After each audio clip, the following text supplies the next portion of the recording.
few minutes, y'all, and I'll be right there.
All right.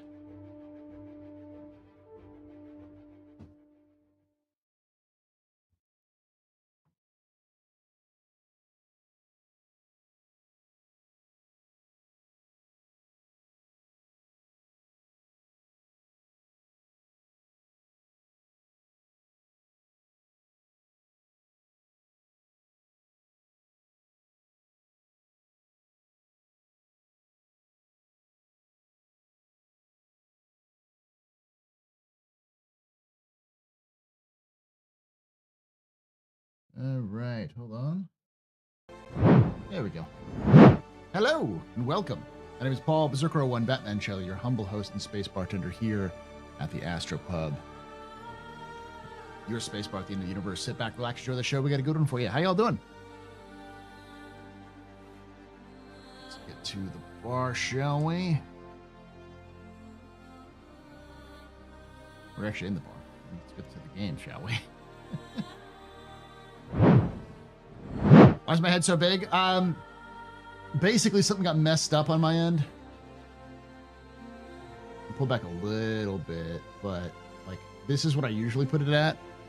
You can see the doors there. So I could tip it this way, but then like my angle's all weird. So something funky is what I'm trying to say. I know what it is.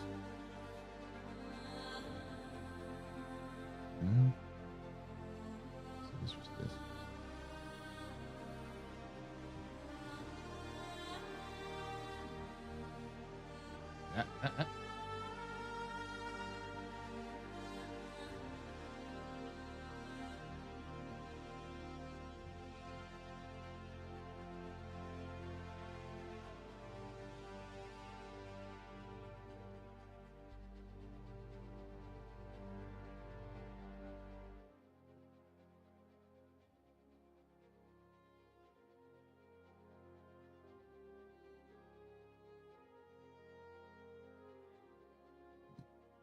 That's close enough.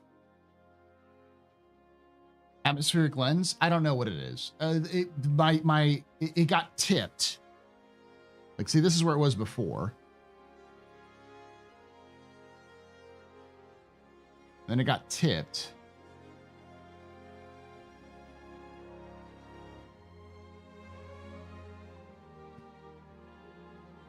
In the process of it getting tipped, it got out of whack. Oh.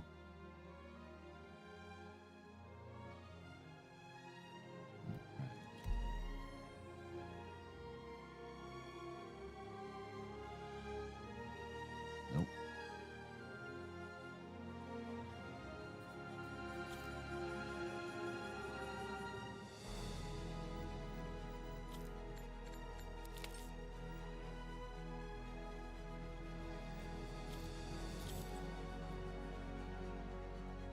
How you doing there, Nathan? Chris, how you doing? Skip this. Select system, Pyro. Select. We're going to go to orbit.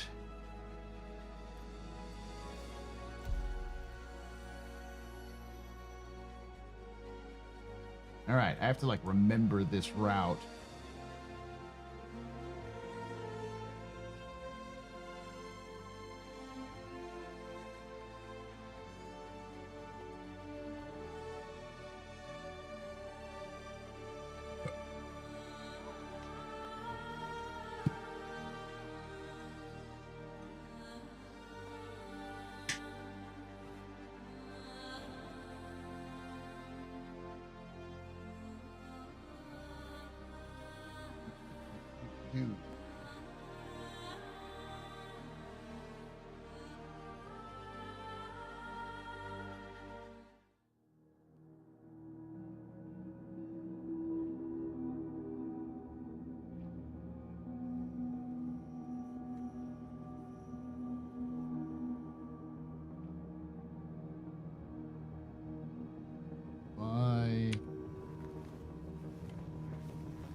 Why do I have so many of the same thing?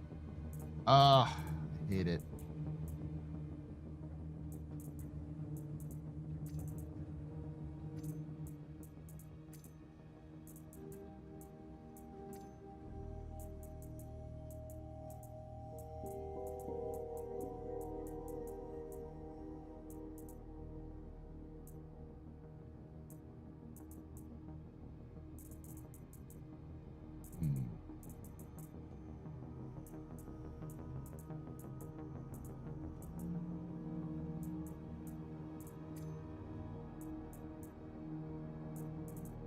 Woodland.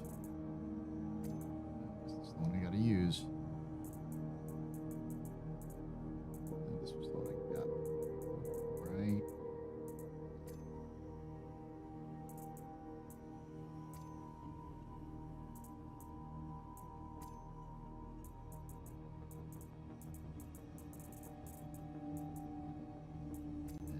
Boom.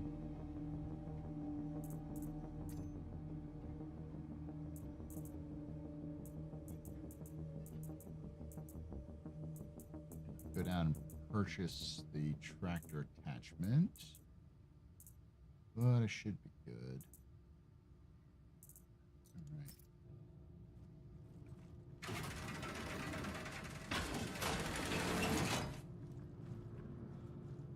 You fled the Pyro anyways? I feel like I'm taller for some reason. Am I taller? Why am I floating?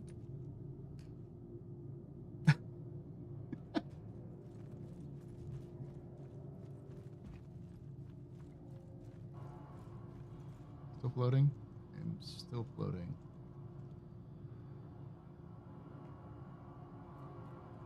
Is there something I can sit down on, maybe?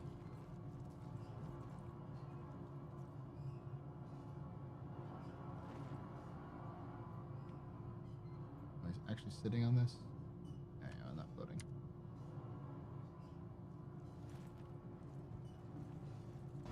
There we go. Now I'm at the reasonable height. I think I'm still floating, but... There we go. Strange bug. They fly now. Yeah. Wish I was a baller. Wish I was a little bit taller. I wish I had a rabbit hat, 6 foam pop. Bit taller. Wish I was a baller.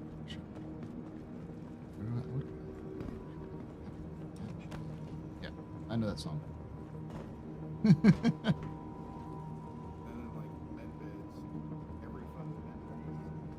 Chat, this is going to be the last time I play Star Citizen.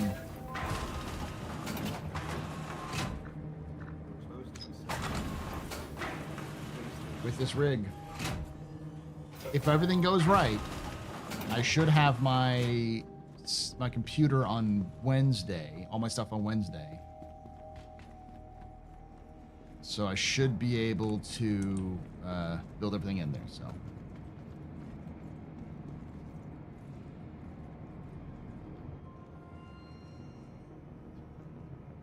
Holy hell, the Gib STL dweebs are following us outside of Reddit. Help, Paul.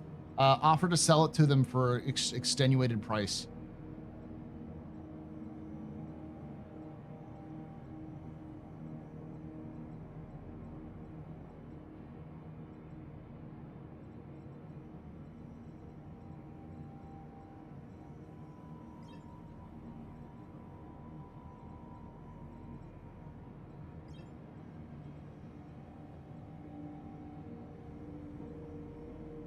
Star Blapperton. Hopefully I'm not going to do any blap in this one.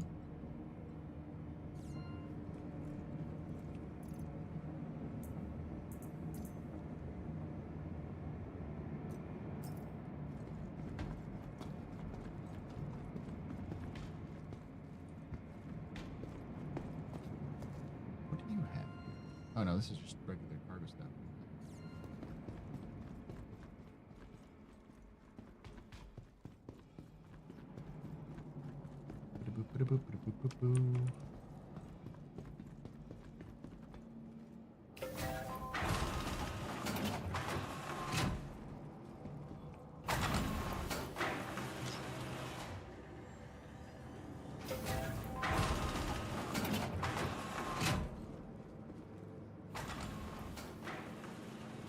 Trying to figure out where to go sell this stuff. Shepherd's Crest.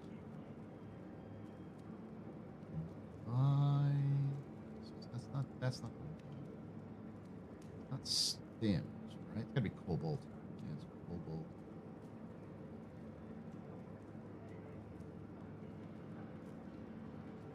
Golden Riviera. Yep, that's it. All right, chat. Let's see. Let's look at our money, which is 1,400,000. Let's see what we have in terms of our fleet. We do have that. I'm gonna sacrifice one of our Aurora MRs. Okay, I only have one, but I'm gonna get the 3. Hey, to dance. So this is my 0 to hero account. It has only a regular starting package. I currently have purchased a 315p and a hull A on this thing. This is my my trading character. Trading.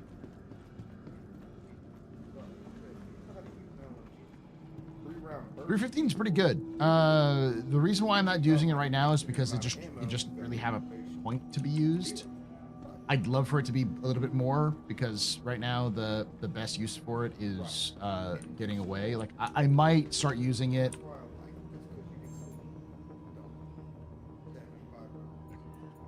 Obituary. Oh wait, I'm in obit. I'm silly.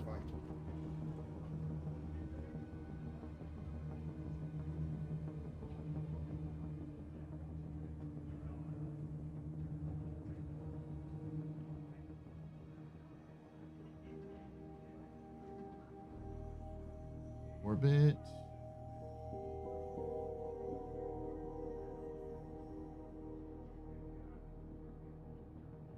Sell.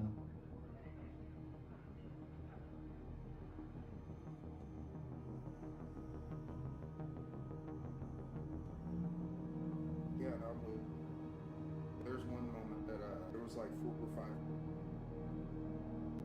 I went in a room that all had guns. They were all suited up. I'm just happy having a great whole fucking way. Just an opportunity. If I have to. Someone's talking over VoIP. You hit 1 or 2, and then I couldn't even. Blinds happen. It was like, okay, jump in where I knew they would. Work. Okay. But it was with that one that spoils up. Takes a second to spoil up. That's why I didn't like it. I'm not sitting here with people waiting for the copper.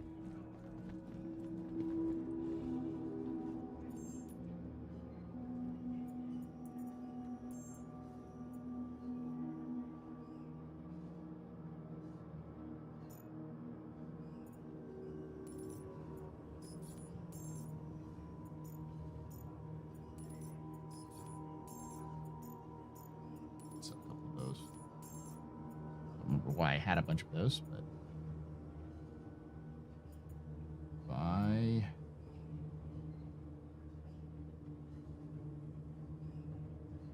out of stock. Of course, they're out of stock on Carver. All right, so we're gonna buy 2, 3, 4, 16 SC. That should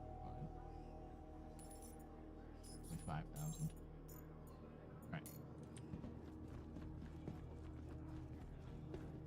Just don't ask Bob, the Pyro resident, why he needs a creative widow for the haps. While doing trading, I've been loving the take a stroll delivery missions. Is easy to 24K across 2 rooms. What? 2 rooms?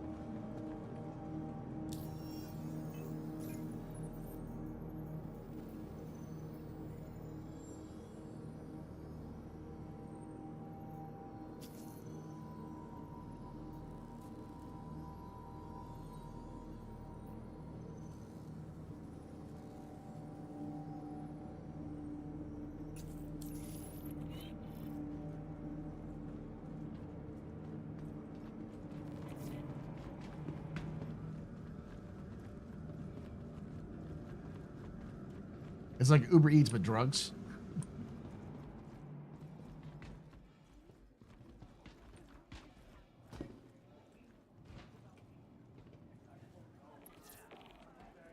It's also a Headhunter's mission, so I think you have to have Headhunter's rep to do it.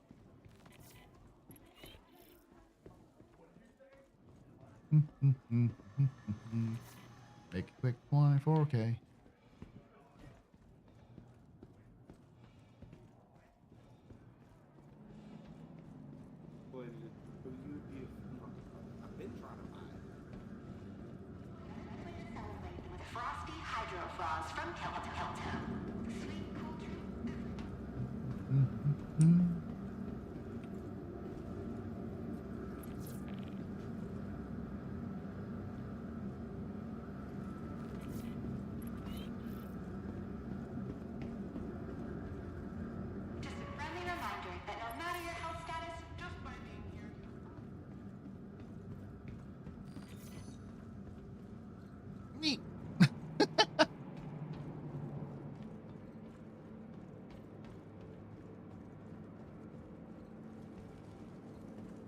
Listen, the headhunters are asking me to do it. I'm not going to question the headhunters.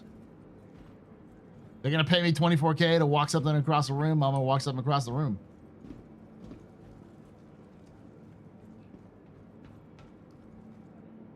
That's a dead player.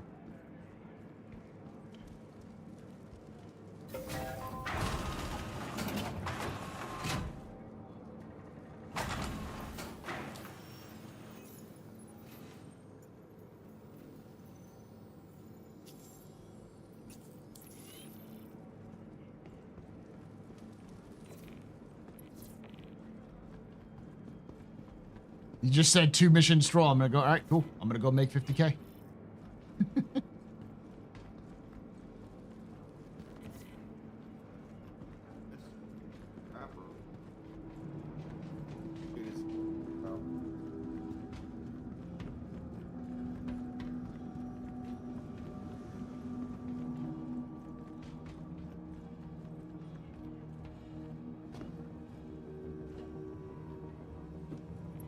More money, more ships.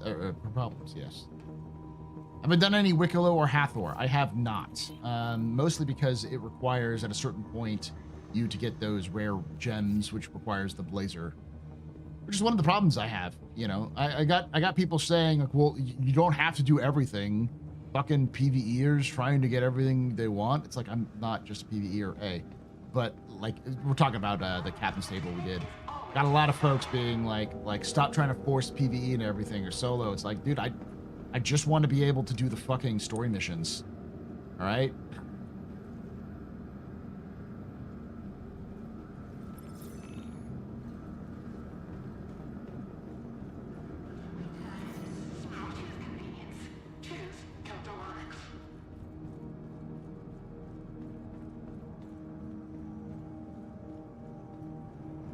Like, I wouldn't mind if this was some sort of, like, rare resource you could get a lot of money for separately from the Wicklow missions. Like, if the Wicklow favors, it was just the Wicklow favors, it'd be like, yeah, that's cool, great. Like, that's fine. But the fact that it's also connected to the Wicklow mission chains, it's like, okay, so you can't, like, do anything. I mean, you're able to take, like, really nice gears you get. And like, even if you get them in a bunker, you can go pay. Like, let's say I paid 12 grand for the helmet. Still talking. And if I die, probably streaming. I'll be able to get that helmet.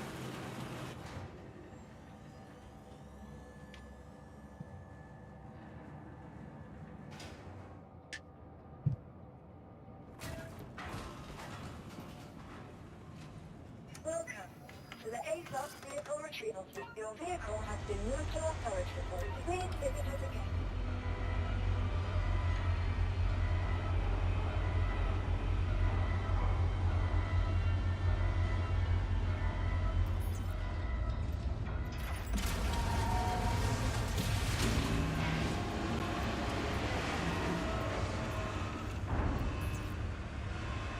I mean, we know that CIG is going to release a PvE mission at some point. That's just how they roll.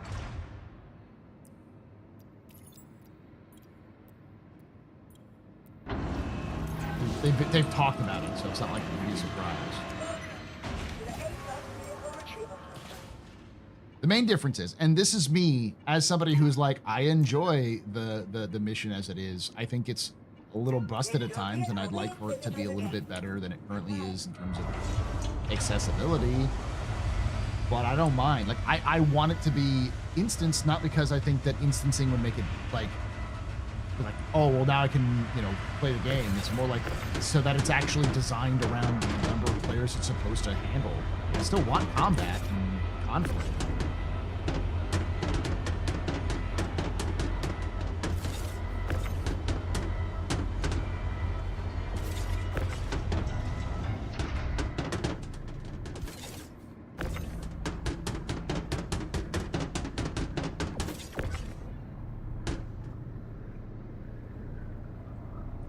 Well, it's the design, Like, there's really nothing you can use to counter the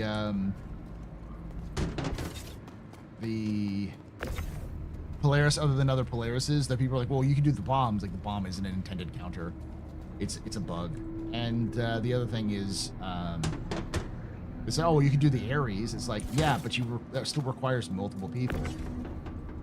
The answer to the problems of CIG's balancing shouldn't be just, oh, we'll get more people. It's like, cool. Well, that you shouldn't make the thing that you're supposed to get as a solo player with a solo mission require an entire organization to complete.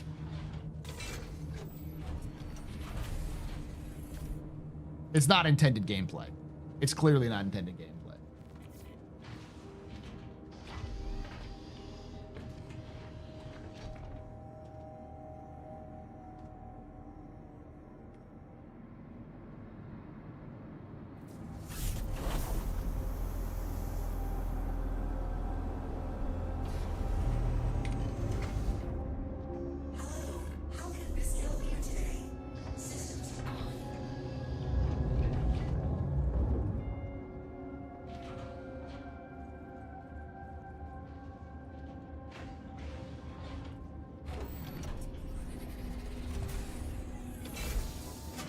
But you know what? I know.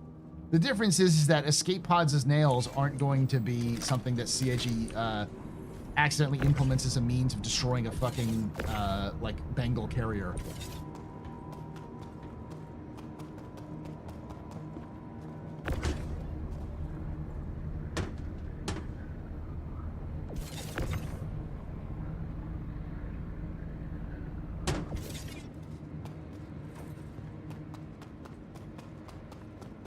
Not gonna make much off of this.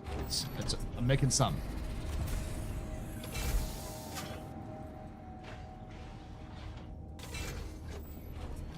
The point being, like, there needs to be some sort of counter to having Polaris show. And I don't think the stuff we pitched were necessarily bad. Like, the idea of having a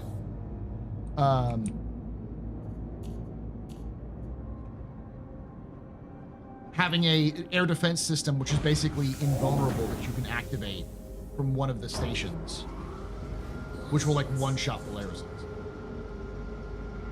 But it's only limited use or it's limited range as an additional objective to the whole goal.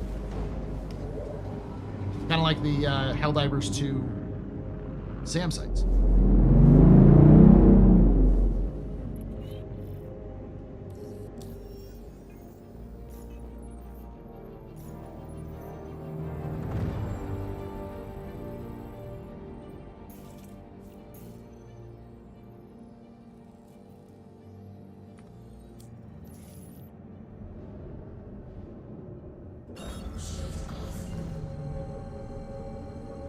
PDCs, yeah.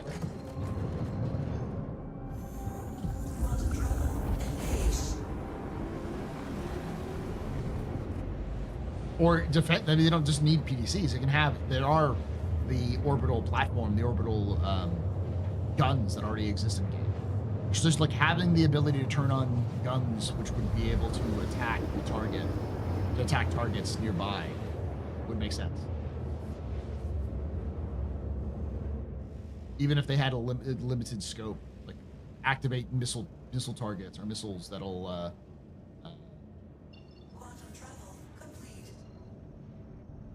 that are big enough to fire torpedoes or other big missiles to hit a stuff.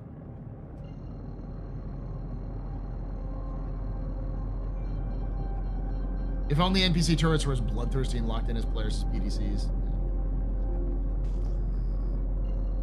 No, I mean, and that's the thing. That was the other problem, was that like a lot of the issues that I personally have with the event come down to the fact that it feels like an event that was built with things in mind which don't exist yet. Which is like, I get it, you know, CIG is basically like, listen, wait until it's no longer the flavor of the week, and you know it'll be more accessible to people. People will move on to other things. It's just like, I get it, I understand, but you're putting a Polaris in the loot pool. People will always have a reason to do that mission and camp it. So it's always going to be a pretty high engagement zone because the reward is super high for those of you who can actually make it work. The fact that it's required for missions is sort of silly, I think.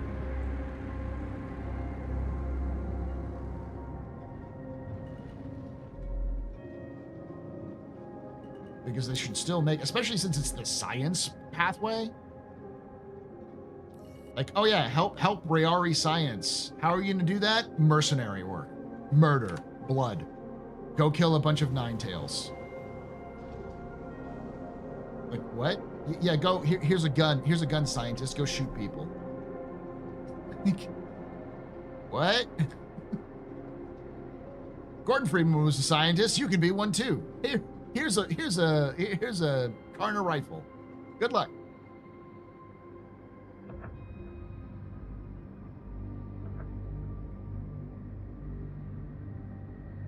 And it's also a matter of gameplay, you know? Like, the people who are interested in science aren't interested in going to a place where they're going to have to go fight murder hobos to do the science. Murder hobos should always be a threat in when you're doing science, of course. That's not what I'm saying. What I'm saying is the place that's guaranteed to have murder hobos shouldn't be the place where you have to do your science missions.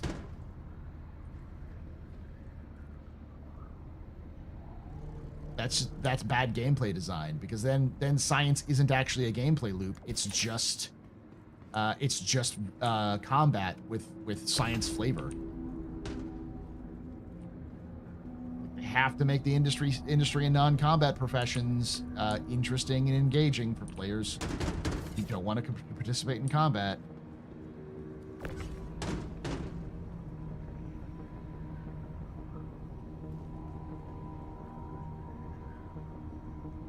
And that's the thing, is that waiting to fix the missions sort of sucks. Like, why not in the meantime just add a chance of the rare stuff to spawn in a regular location? Just give it a low chance to proc in a regular caves. It would definitely get, if you especially put it in regular caves, it would definitely give a chance for people would be very interested in going and exploring regular caves if it was like, hey, you can find it in these caves.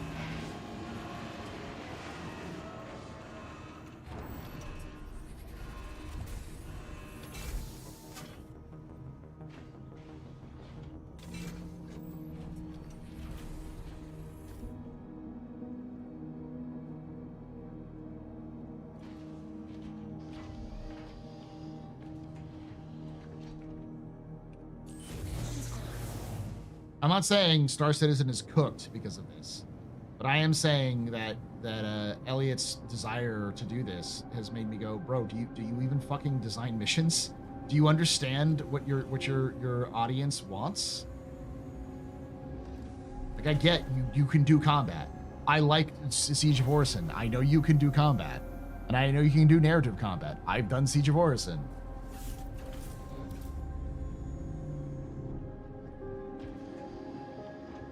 But this game is going to require industry of all sorts of shapes and sizes. And if you're talking about people doing industry missions, generally speaking, they don't want to fight. Risk a fight, fine. Actual fight, no. Like a great example of this is the old delivery mission where you had to go find boxes and in a combat area and deliver them. That's fine, because you have to kind of risk getting shot to find these boxes and get out. It's also not required to progress with with delivery professions.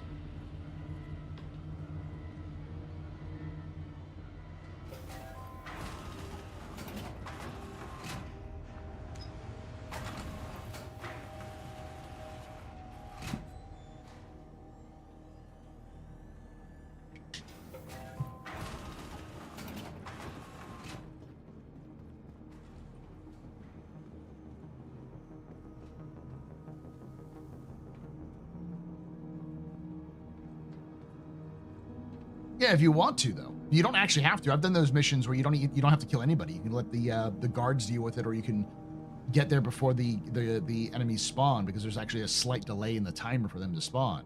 So it's entirely possible for you to get there, find your things, and get out before the enemies start like going. Usually they spawn right around when you find the second or third box. So you have a chance to like get out before engaging in anybody if you really want to.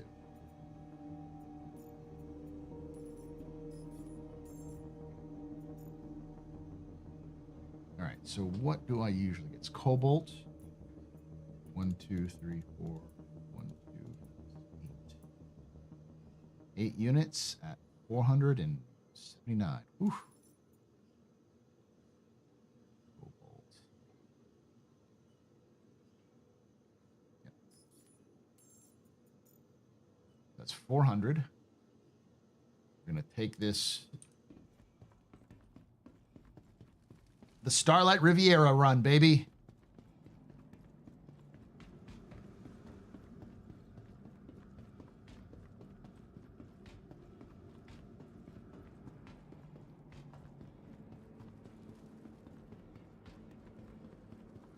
Now, I know also that CIG is still building the new mission systems out, and they're sort of like giving Elliot a wish list of everything that they want, which is fine.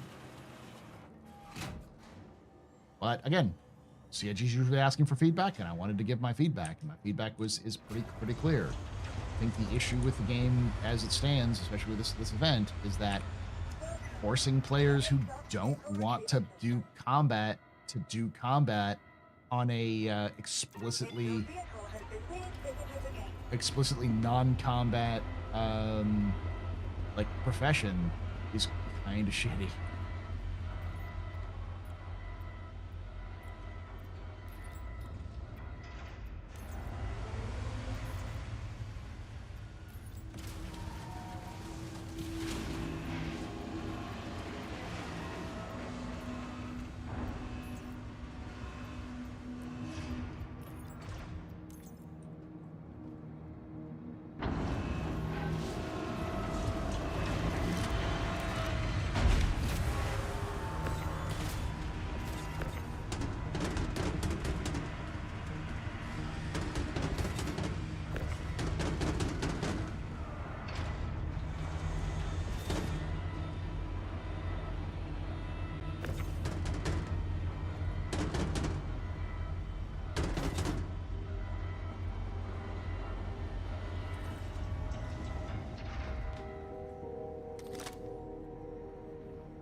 This sequel game had the issue where you could have very flexible builds for all different techniques and methods, and if you spec as a hacker, you hit a brick wall in the first boss fight. StarCitizen isn't a single-player game, so it should still have like story elements that can be utilized by most of the other players. Like pretty much anything a player would want.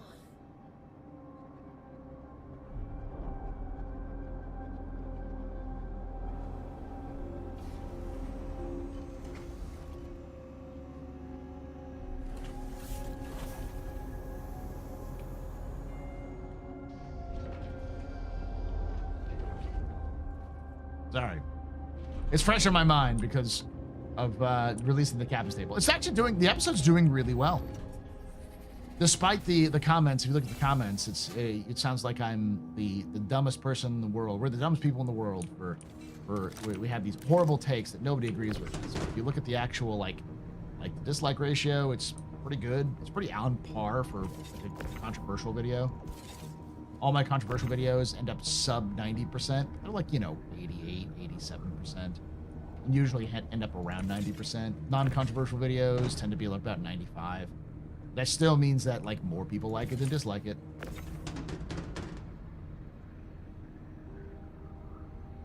Not until after 1.0. Passenger gameplay is one of those things they said they won't be able to get done until post 1.0. The discussion last Captain Table was great. No, I thought it was good. Because, like, I think a lot of people, especially PvPers, tend to be very defensive about how we talk, or how people talk about their game. Because, like, if they're enjoying themselves, it's like, well, don't shit on the gameplay I like, you wretched Care Bear. It's like, brother, I want to make a compilation of the of what we did on Sunday to be like, motherfucker, I am an absolute bean bandit. All right, I will throw down if needs must and enjoy myself while doing so. But like, I also understand like at least a little bit of game design in terms of how you properly build out missions in terms of the intended audience. And it's clear that the intended audience of the current Line in Mind, the Hathor stuff, is like at most 60 folks, like 64 people, 32v32, not 500. I don't start fights, exactly. Oh, shut up there, piss poor Pete. How you doing, Pete?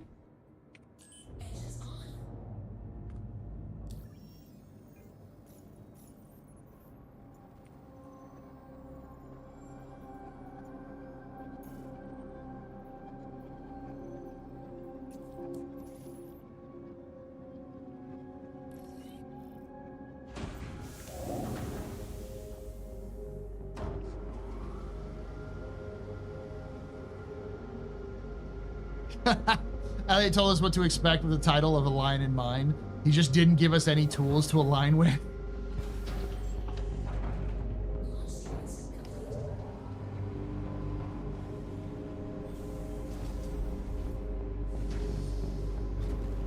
I also think that having multiple entrances would also make sense. Like, you can even make it so that, like, some wibbly wobbly bullshit where, like, yeah, you can have multiple entrances, but it requires the laser to activate. Once the laser activates, weak spots will show up somewhere else around the surface, so you can like get access to it by mining through rock in that area.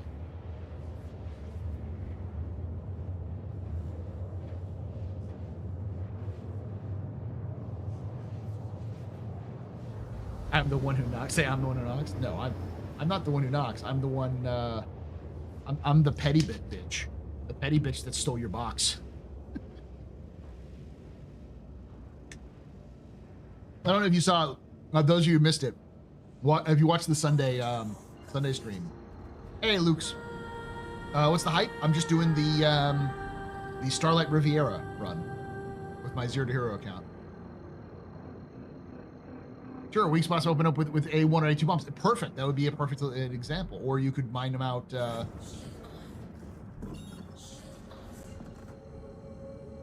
With like larger mining ships.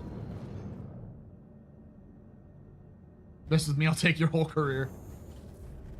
So we were doing a liner mine, trying to get it to work. It wasn't working, so we decided we're going to harvest, basically like farm some of the areas for like alignment keys and blue keys and security keys and so on and so forth. And of course get some components.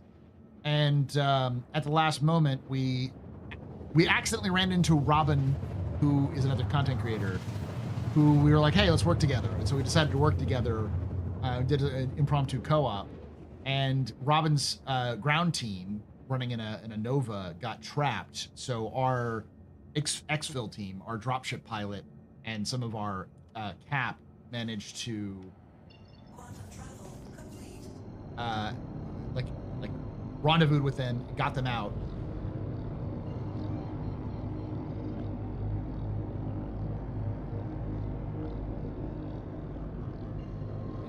Man, really off center here.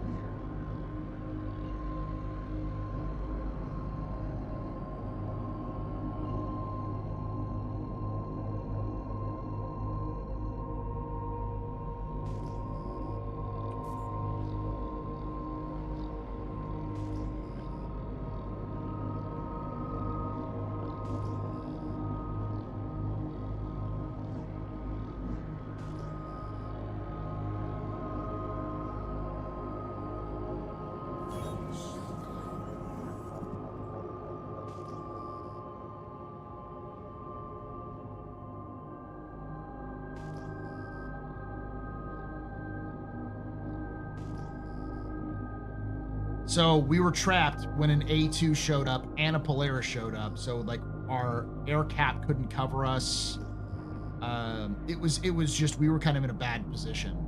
So a Carrack in the middle of all this decided to land, and Ghost came up with the idea, hey, why don't we just rush them? And so all of our ground team set up, prepared, and managed to catch them while they were unprepared. I went around the backside of their ramp, because we literally caught them as the ramp was going down. One person came out, got absolutely swarmed by our own guys. I went around the other backside of the ramp, and while the other guy was trying to peek around the corner, he just had his back to me the entire time. I just ended him. We got into the ship and got out. We left, but they kept spawning into the into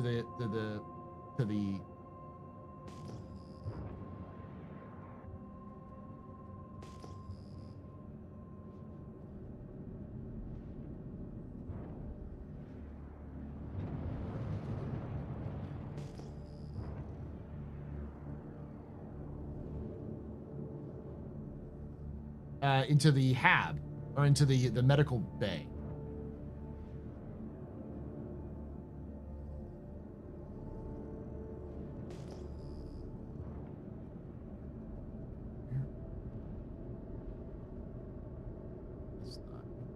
I hate this thing.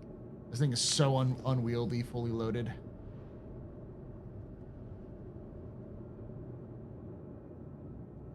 It's over here.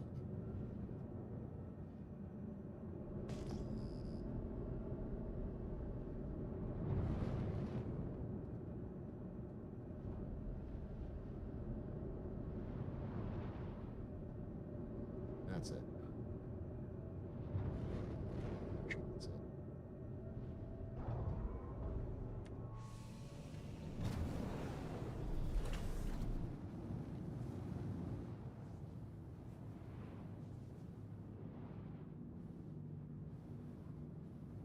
They kept respawning in the medical bed. I kept killing them, and then eventually they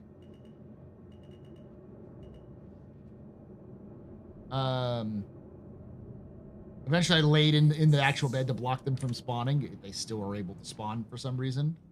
And through dumb luck or persistence, they managed to kill one of our guys. So we got the Carrack out, got to a location where we rendezvoused with the rest of our team, and then turned all the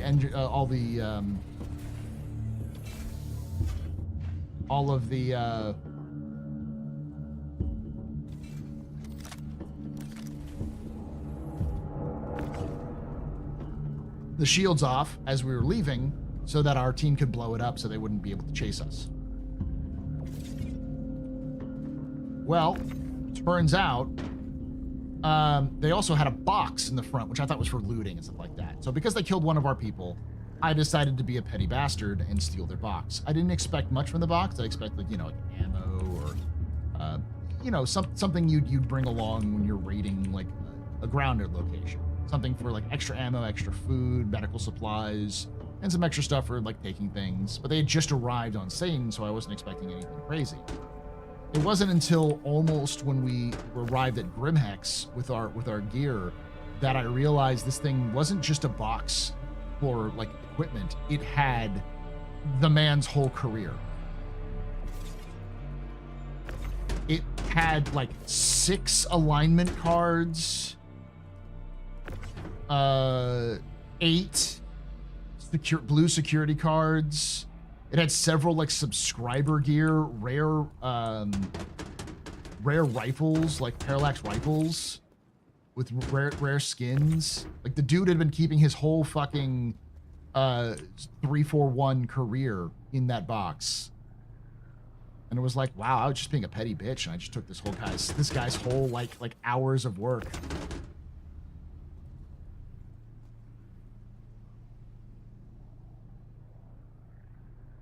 His gold pajamas is his golden skirt.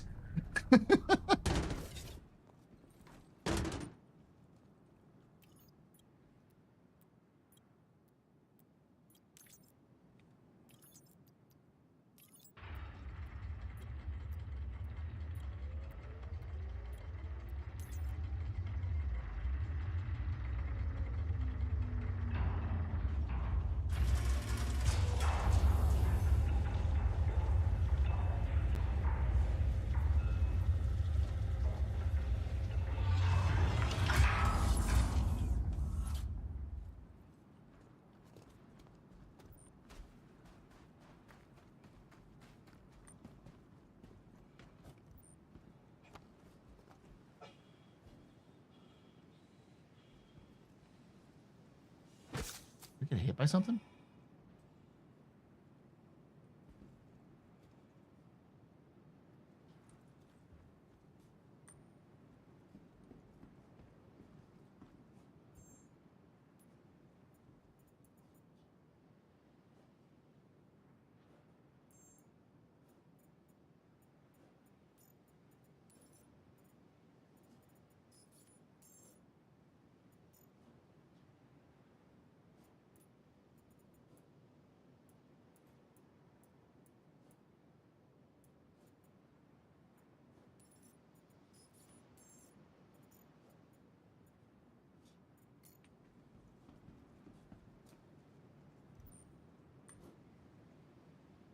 No ships confirmed yet, though. I'm pretty sure it's going to be the TAC. The TAC is almost certainly going to be part of it.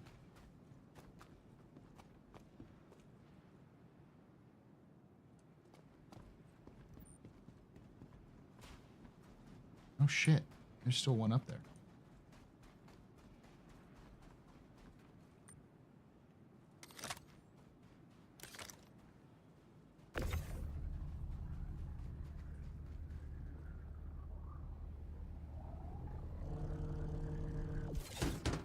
Considering I got injured by leaping over something, I don't think anything's happening good time right now.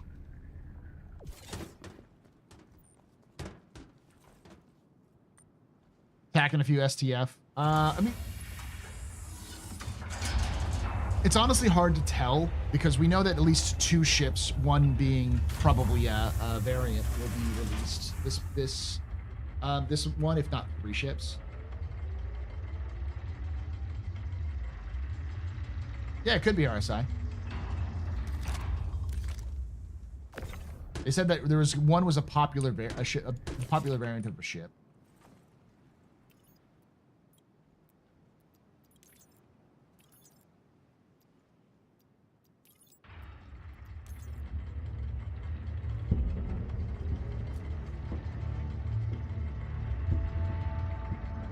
Hey, Vector.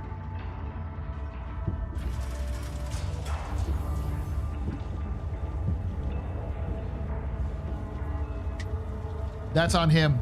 Bring all your stuff to a combat zone, not even wearing your nice suit, and bringing the whole closet. I know. Still feel bad about it. But, like, will I give it back to him? No, fuck that. I took it. Mine now, bitch. I paid the iron price for that shit. Well, actually, I gave it to the lore to distribute it as it needed to be, as needed.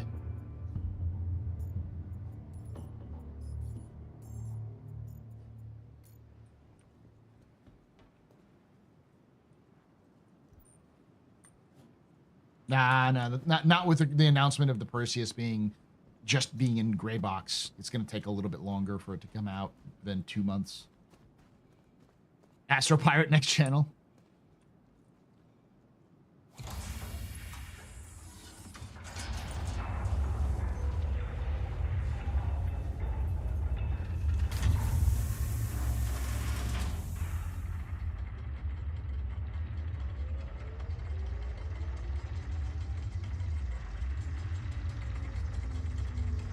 Would that be sheltered from flares?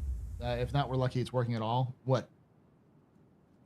Greetings, not gonna lie, 4.1 has a mining allure. Of course.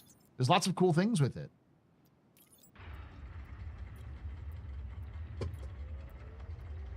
Plus the 2 new mining vehicles. That's great. I doubt we're gonna see mining as the main focus though for the next patch for 4.1.1. It's gonna be the Invictus patch, so.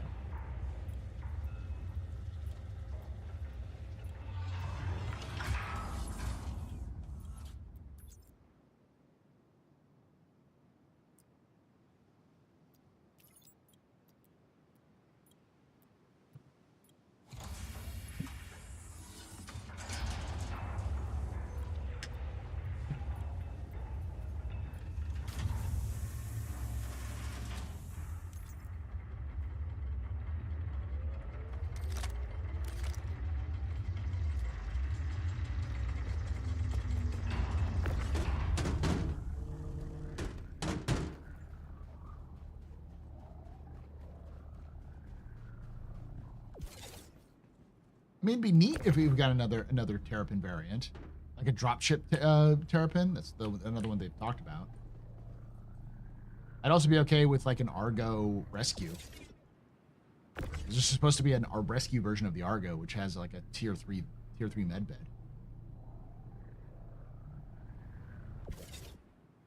Ironclad's going to be an awesome ship. It is.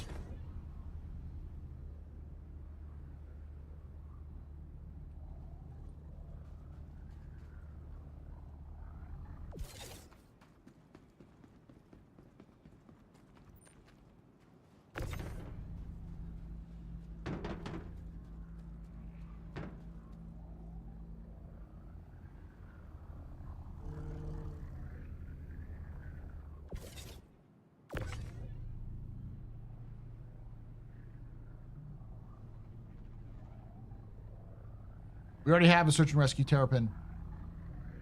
It's called the Medevac, or the Metapin. Trauma Turtle.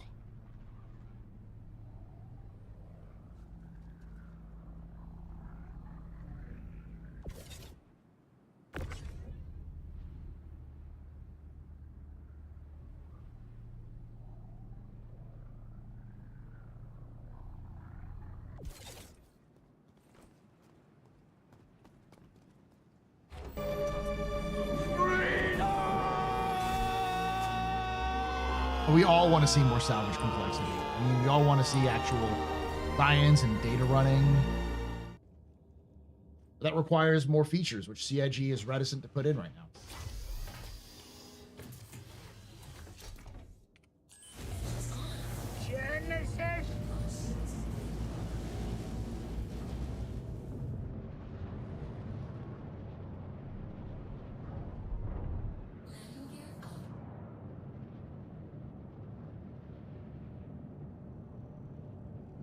And so I'm getting very mixed messages. Some people are saying that there's great time at 1070, and others saying that 480 isn't good enough. Looking into the verse with bare minimum to get into the verse. First time I have an RX 5080, an AMD Ryzen 5 Pro 4400G. Play the ultra low quality and bare minimum to make it through. I have 600 gigabytes of RAM. That's what I need to get. All right, so the IG has exclamation point. Oh gosh, I have a link for it. What is it called, chat? Like the one that actually has the full spectrum that CIG collects data for like what stuff we're using.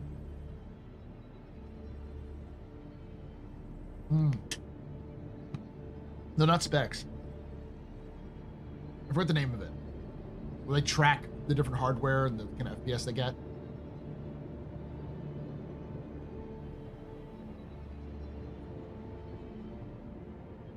Yeah, that's right. There's 8 total.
Telemetry. Thank you. Exclamation point telemetry. That'll give you actually a good idea of how people are actually playing the game.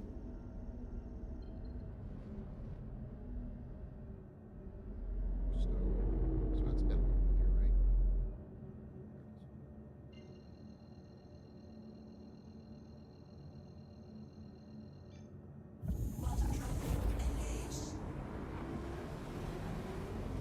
So, if you look at the site, you'll find that. Now, what I will say is what's most important for Star Citizen is not really the graphics card. It can help, but if you're playing it on low settings, 1080p, then like a good solid, like a 1070 or 1080 would do good. I know people who play on 1070 Ti's and do okay with it. That's not really an issue. The issue is you have to make sure you have an SSD, and you have to make sure that your CPU is pretty good. Your CPU, it sounds like, is pretty bad for what Star Citizen needs. Like, honestly, you probably want a more modern generation. A lot of people swear by the R7, the Ryzen 7 7800X3D, but that would require you to get a new motherboard, because I'm sure your stuff is gonna be a little old.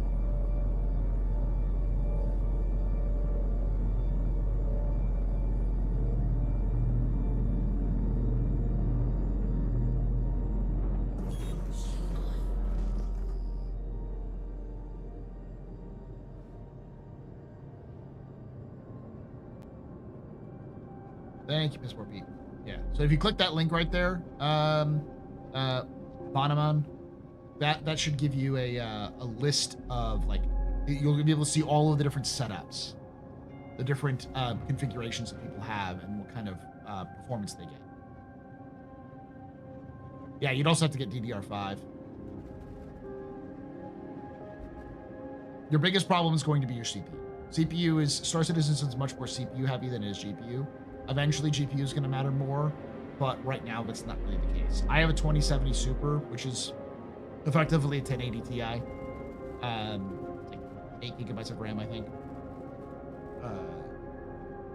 It works. As you can see, I'm playing it at 1440p. I'm getting like almost 60 FPS. But, you know,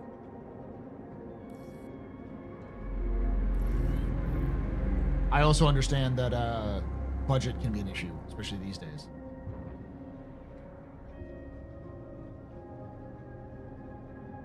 Ironclads, oh yeah. Someone mentioned, I saw someone say something earlier. More of a combat rescue one is what I meant. I mean, that's fuck.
Basically, the meta pin is the closest thing we're gonna have to a SAR terrapin. That's kind of what they took. They took the SAR terrapin idea and they turned it into the meta, the terrapin medevac, or the terrapin whatever it's called. I doubt we're gonna get CIG's not gonna get that granular with their roles. You're not going to have one that's medical, like combat, and one that's medical search and rescue. It's like CIG's going to combine those roles.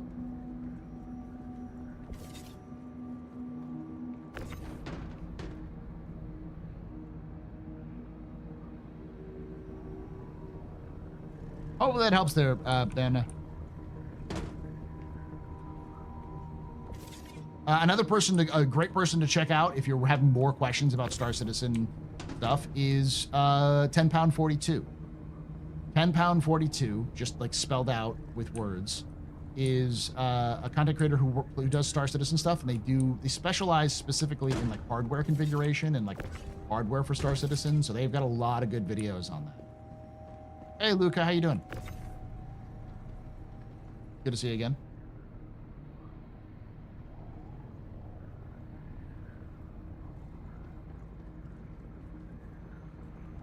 Now, I would definitely get something better than the, what did they have? 5080? Or 580? Not even 5080, 580? You probably need something closer to, like, a 20 series, or if you want to get AMD, the, some like, decent AMD, modern AMD card. Those are probably more easy to find.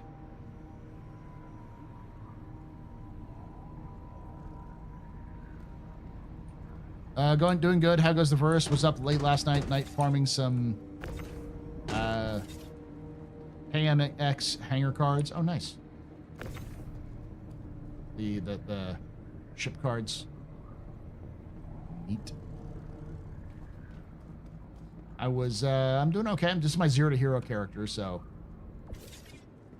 I'm doing what I call the Starlight Riviera run.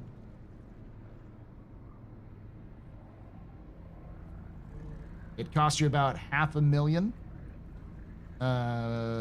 around 490K to do.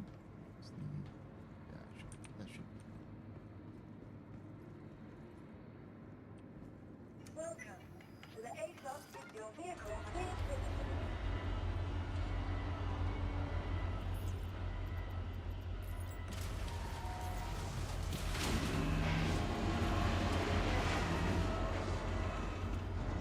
both ways, but you earn about 100 to 200K per leg of the run.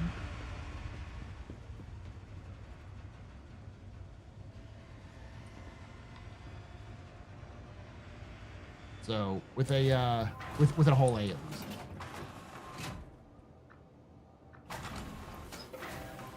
That's with 64 SCU of cargo too.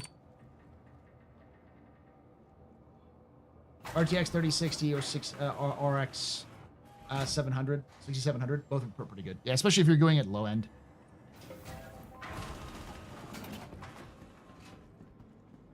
Like I said, Star Citizen isn't super awful, but like you probably want something with decent VRAM just for future proofing.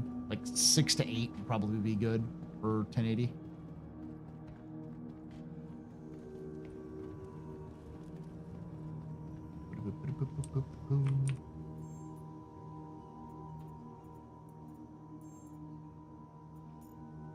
So yeah, it was 603, and I think it was like 510 or 490. I think it was like 490. So this is close to 200K. I started at 1.5, and now I'm at almost 1.8. He is Cobalt. You get 1, 2, 3, 4, 5, 6, 7, 8. 484,000, and this gets about 600.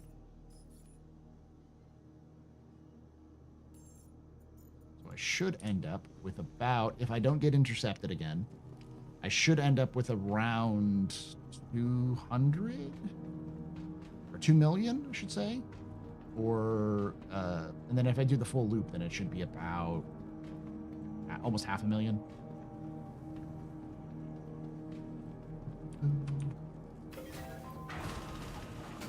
AMD's fairly good, and it's got pretty good reputation compared to the latest Intel, which is kind of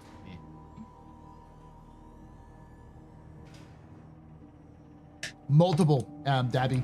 After this one, I'm going to be finishing up my my Banu video.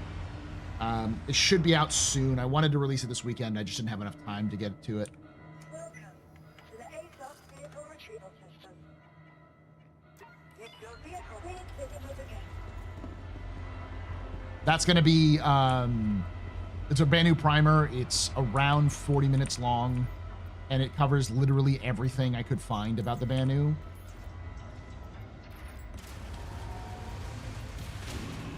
From like nuances of their language and their culture, to their overall physical appearance, to famous Banu in the verse, to humans' interactions with the Banu, and humans who have been in Banu Suli, and even the 2 Banu ships we know that they have, the Defender and the Merchantman, like detailing those as well. So it is as detailed as I can possibly get with them. After that, I'm planning on doing a overall sort of welcome to the verse. Here's the breakdown of what you need to know about Star Citizen. So like what Stanton is, the history of Stanton, Pyro, the history of Pyro, the factions, in sort of like a brief overview of what's going on. You know, what the UEE is. You know, brief history of like what's going on in terms of like what a quantum drive is, what a jump point is, jump drive.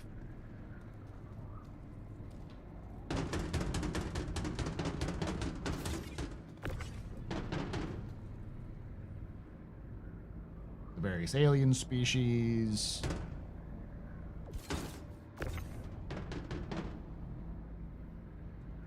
What is a quantum drive? It's a Alcubierre drive.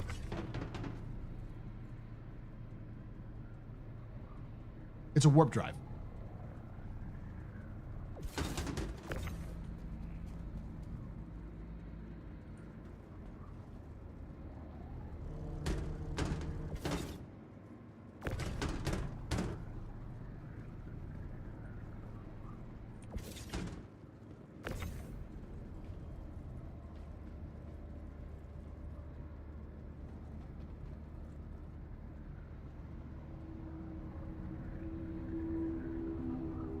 I mean, I feel amazing. I got the Banu Merchantman when it came out originally for $250.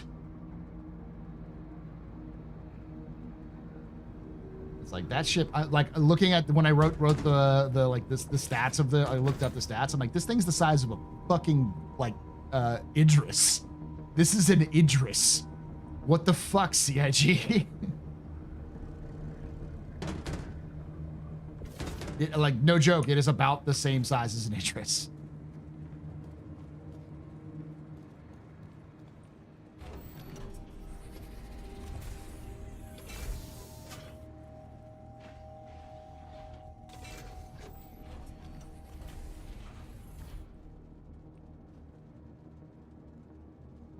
I remember it was a big deal because when I purchased it, it was the first major purchase that I made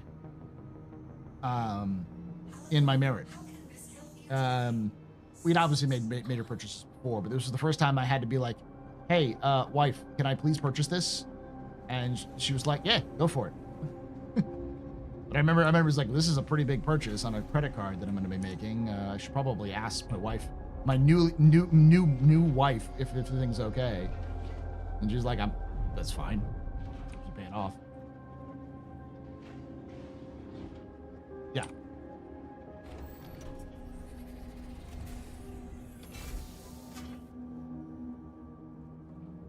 What's a better deal, the Endeavor or the BMM? The Endeavor, especially right now.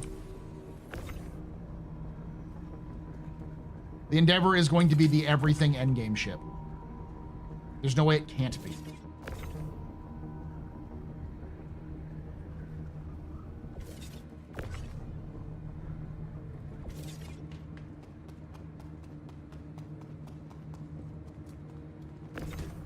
I mean, my wife doesn't mind too much because, you know, I've been doing this for almost 10 years now in terms of like content creation.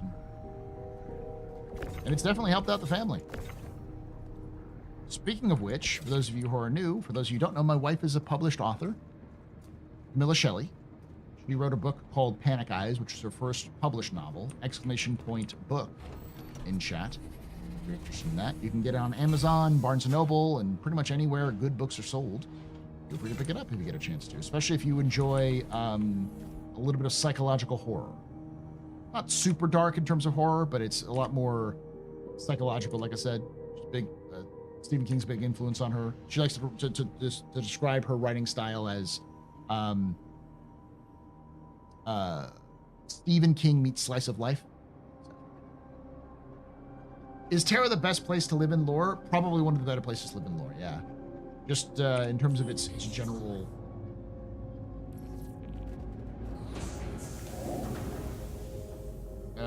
its general location.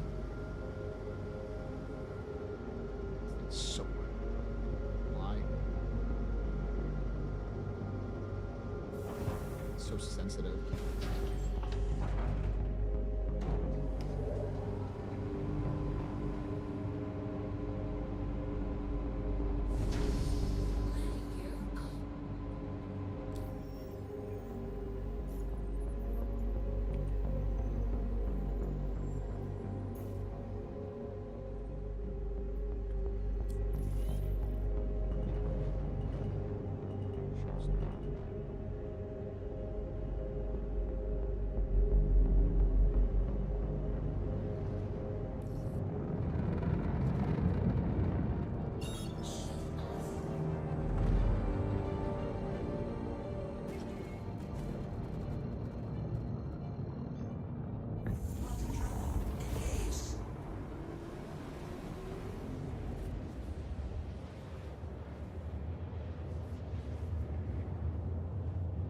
I mean, I don't want to make it sound like my wife and I had barely known each other. At that point, we'd been dating for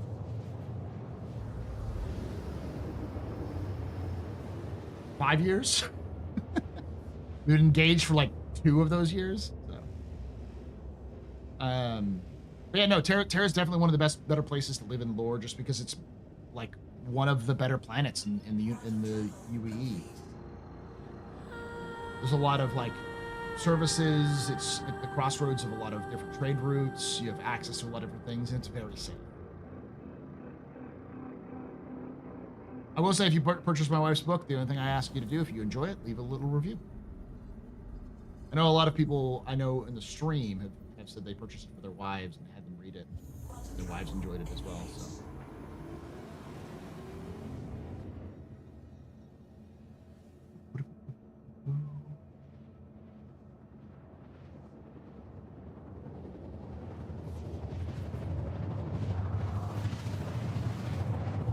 Yeah, first big purchase. I mean, that was just solely me and not her. Like, we'd talked about, like, hey, you know, like, bed and couch and TV. But that was, like, me and her together going out buying it. This is the first time I was like, I gotta ask the wife. I gotta ask the boss if this is okay. Quantum travel complete.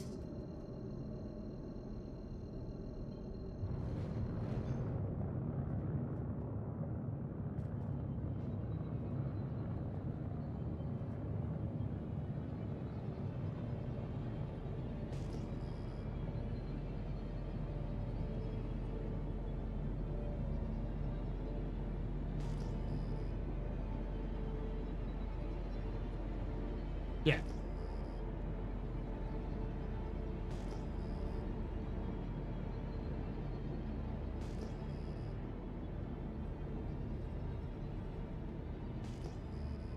We got sources around 2013. I bought a Connie thinking that'd be it. I was so innocent and foolish to think that.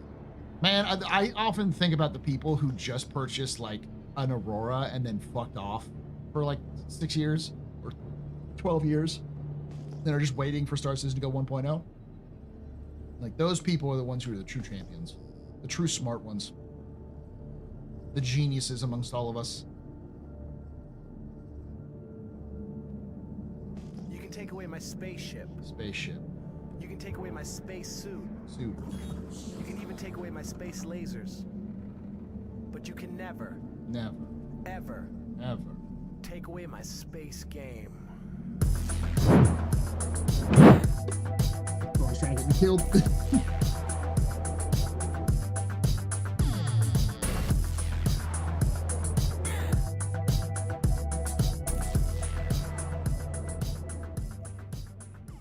Victura just resubscribed for 56 months. I also was innocent and foolish.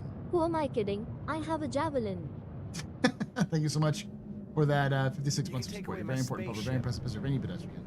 You can take away my space suit. You can even take away my space lasers. Landon. But you can never, ever, just getting closer. take away my space game.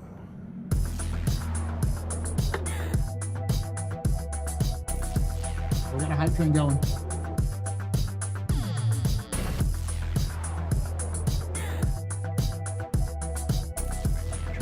just got a weird flash.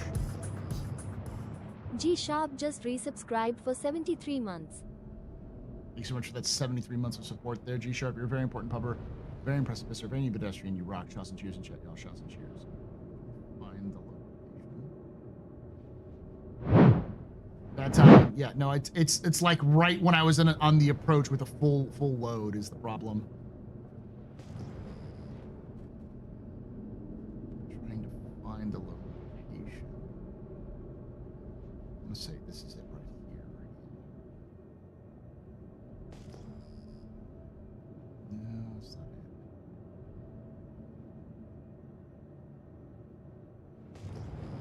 That's it right there.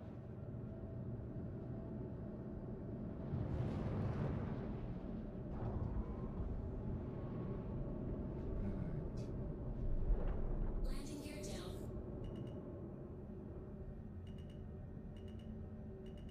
Level, perfect. Landing successful. Engines off.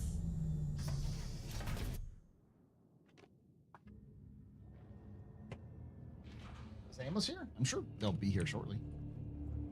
If not.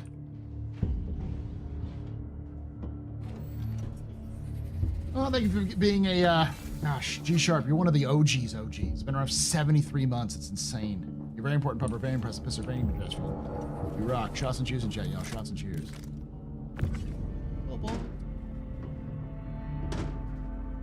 Yeah, all of my rigs the last of my rigs new rigs parts comes in on Wednesday. Both the motherboard and the graphics card. So hopefully, and I took Wednesday off because Wednesday is also the day that I am going to be doing my taxes. I need to. I'm not looking forward to it. Hopefully I don't owe anything, but you never know.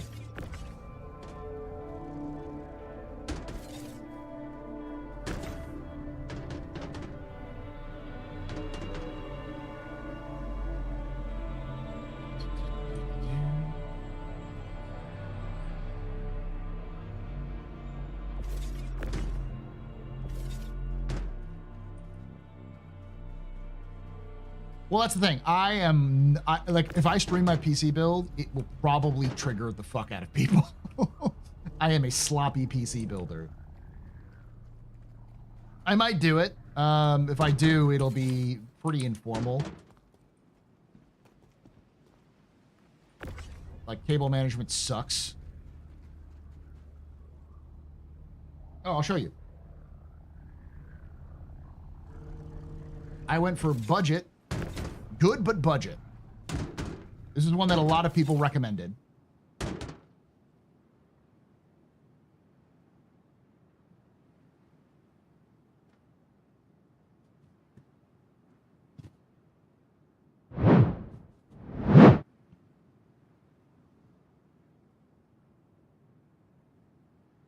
I didn't get it because it's RGB. I got it because it was cheap.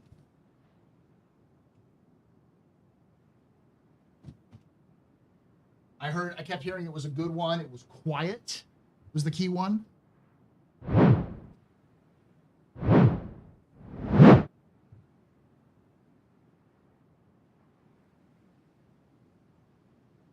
And it was affordable.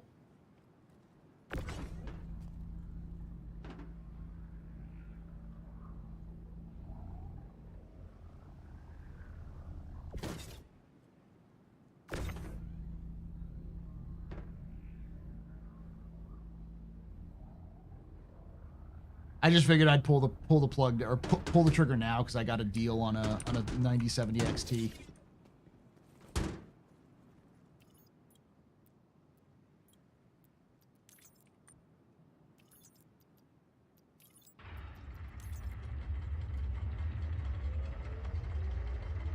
RGB. I hate RGB. I hate it so much. I'm the kind of person who wants just like a computer to be a computer. I don't want to see the interior. Like I just want it to exist. But I want it to have good airflow.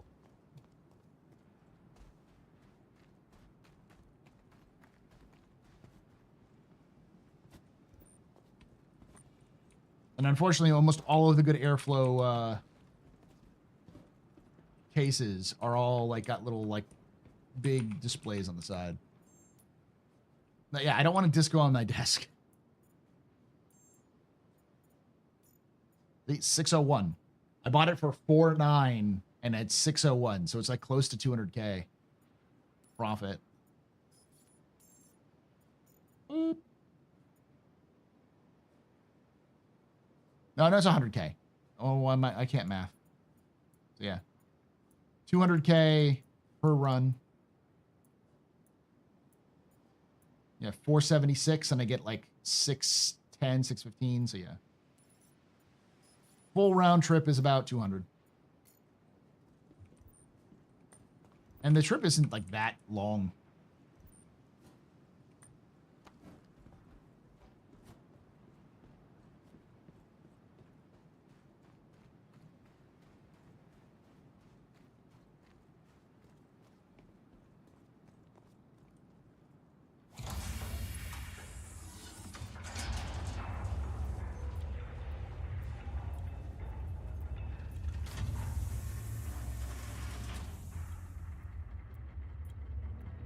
Yeah, I managed to get a an R7 9800 X3D for about $30 more than an 7800. And I'm like, I'll take the $30 price increase for a significant improvement in performance. $30 for that performance boost is good. What's the question? I think people suggested C1. I already have a hull A, which can haul as much as a C1. So I was thinking maybe instead of a C1, maybe a Starlancer.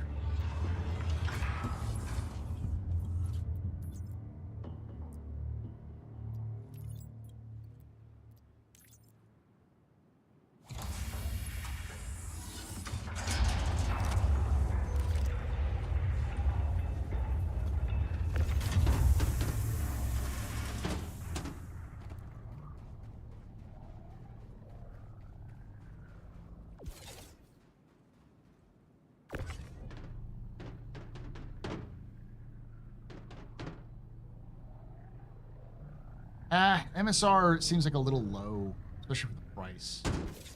The problem with the MSR, the problem with the Starlancer is that it also is incredibly expensive. Like 8 million. So it's going to be a while for me doing this stuff like this to make it. So, you know, 200K a run per run is not too bad. You just got to figure out other means of making money as well.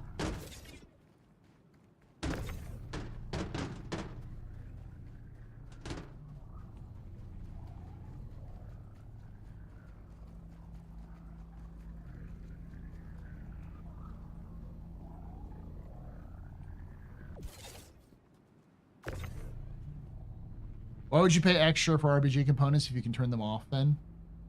Well, the thing is that most RGB components are actually cheaper than non-RGB, from my experience. Like that, you can get that exact same model non-RGB for an additional $30. I don't know why the RGB is cheaper. It just is. Taurus might make sense. The problem is the Taurus is like the price difference between the Taurus and the Starlancer is like $1 million. So it's like it's not that much different from between a Starlancer and a Taurus. Yeah, it's like $1 million, $1.5 million. So it's like, do I want to like spend like 650 million to get a Taurus and then run enough so I can earn 8 million to get a Taurus to get a Starlancer?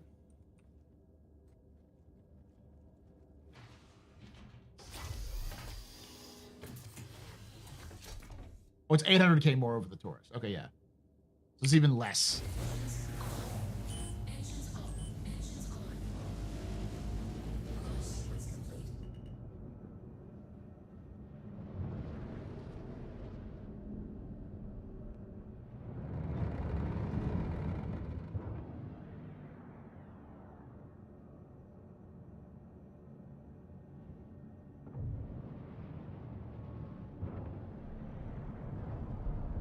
Landing gear up.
That's true. The Taurus has a nice tractor turret, but it also has significantly less cargo capacity.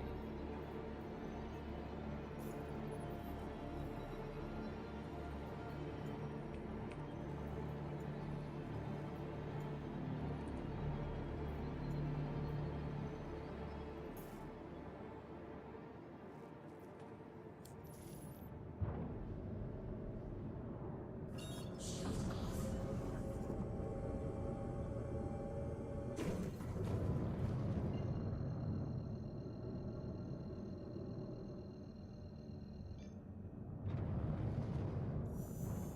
Quantum travel engaged.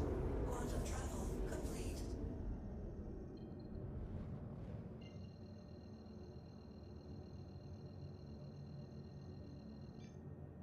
Quantum travel engaged. Quantum travel complete.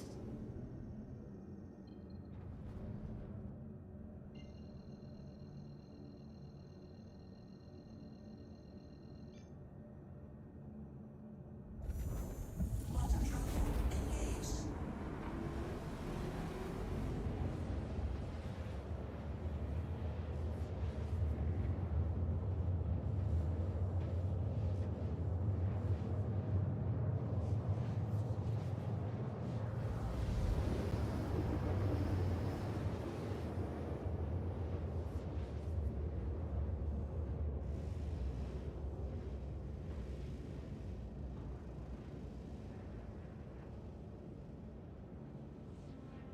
Quantum travel complete.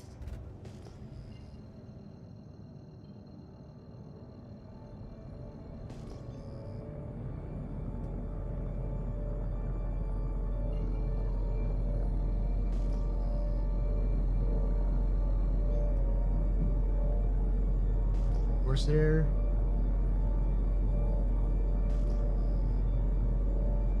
Let's take a look at that there in a moment there, knowledge.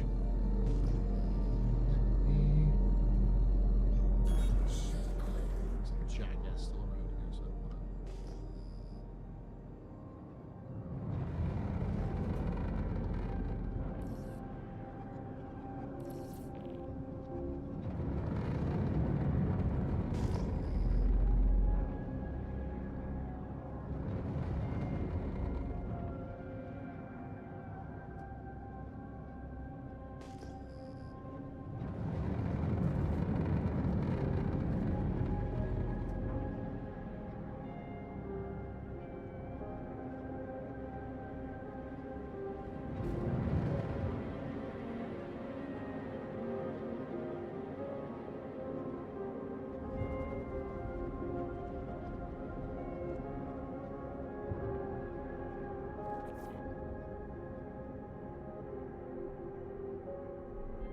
And I could tell you some horror stories about swap shipping things from my little corner of the world.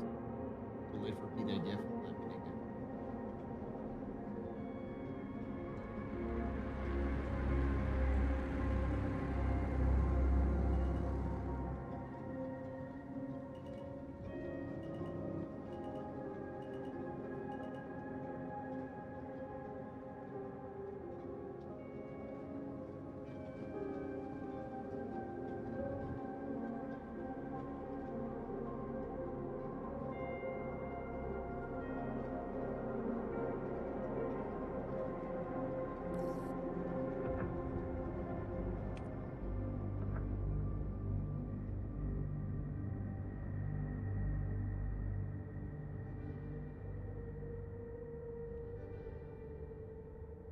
Starlancer is difficult to unload.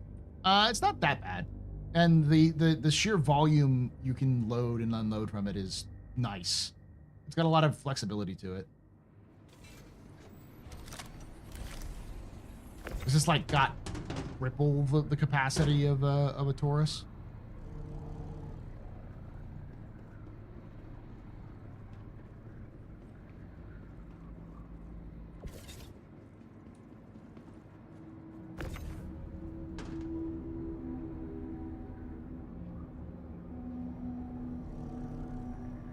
Plus, it can also carry 32 SCU containers.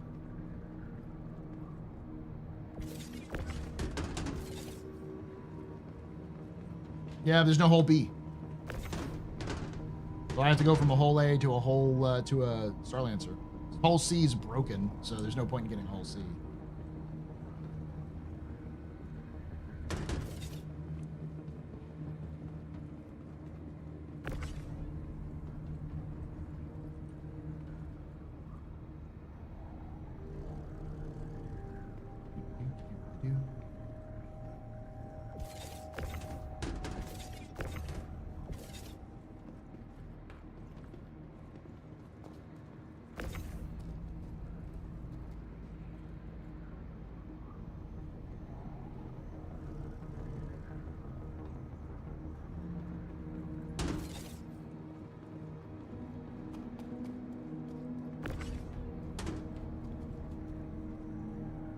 You've actually had some recent success chaining contracts together the whole C. How?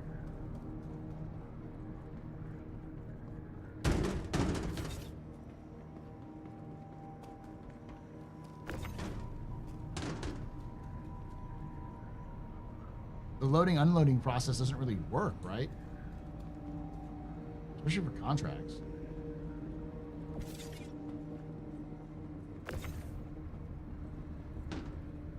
Really? That's interesting. I've heard nothing but like nightmare stories about trying to get the whole C to work with hauling contracts.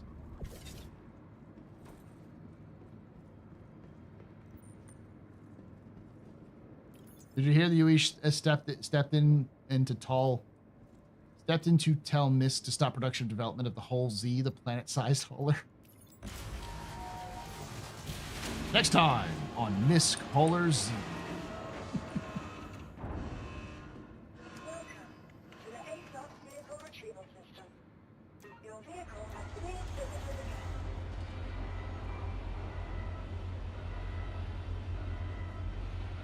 All right, let me take a look at that real quick. Ooh, nice. I like that. I don't like the like, that's the modern style too. Like one panel glass and then like one half front panel glass or whatever. I don't like that personally, but I get like the way. But I do like the aesthetic, kind of good aesthetic.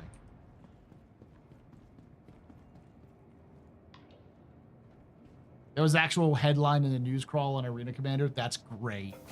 That's awesome. It's definitely a Triggerfish joke, but that's great. It's hit or miss with the whole C contracts work. When they work, they're amazing.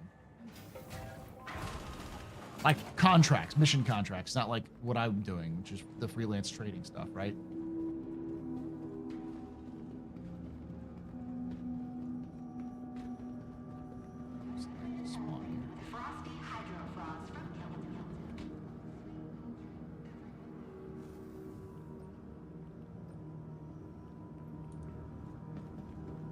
On contract, yeah, okay.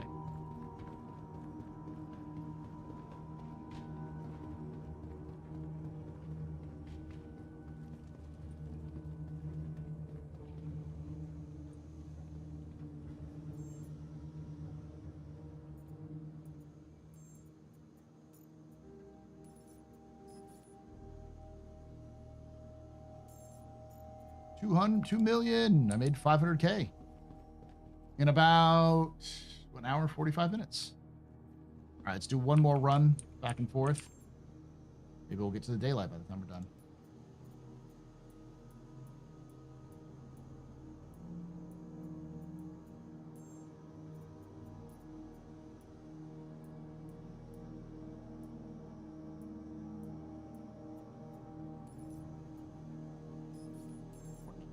Okay, so 490 and then 610. It's like 110, so I'm making about 220, 230,000 per loop.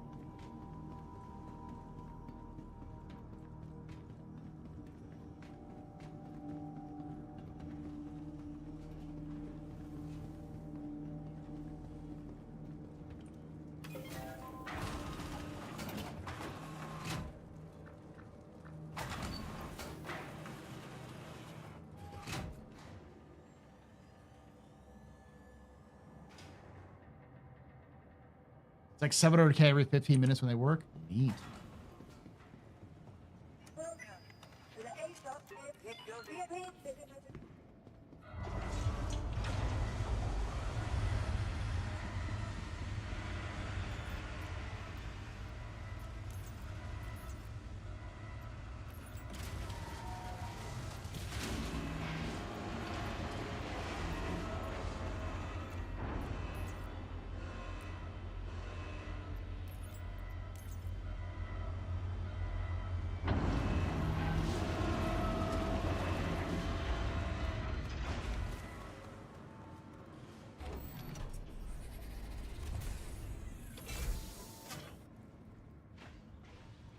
Head to Paul's extra medium hanger. Ooh, yes.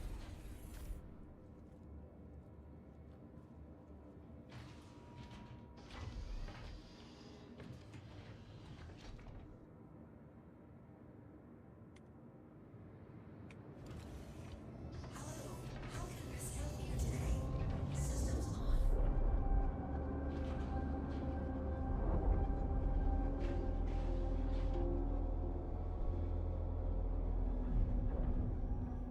170 versus 220. Is it only 220 with the it's like 64.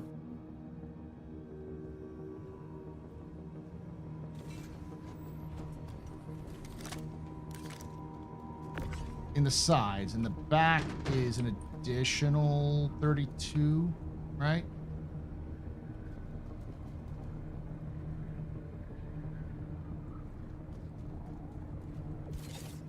Well, it's 128 in the midsections. I thought it was 64, so it's 232 on either side.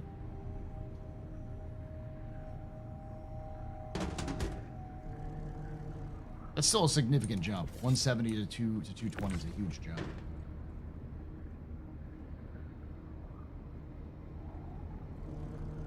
$232 on each side. Okay, so 64 on each side. That makes sense.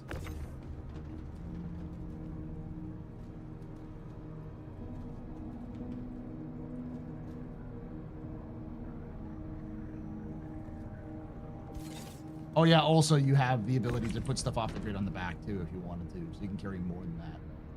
You can carry another, like, what, 32 SCU in the back there, so it's probably more like 50 something. The only problem is that with the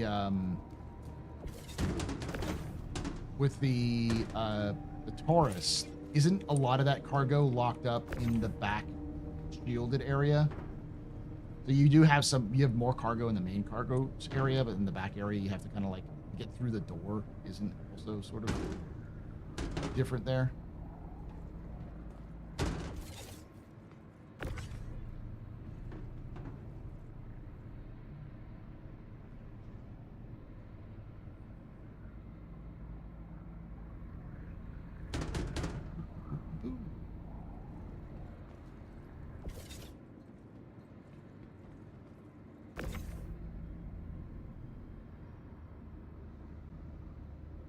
6 SEU in the shielded area. It's only 6 SEU.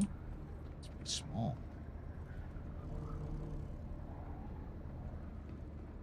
And you can only fit like SCU boxes, right? Like hand mount boxes or the 1 SCU boxes. You have to go through that back area.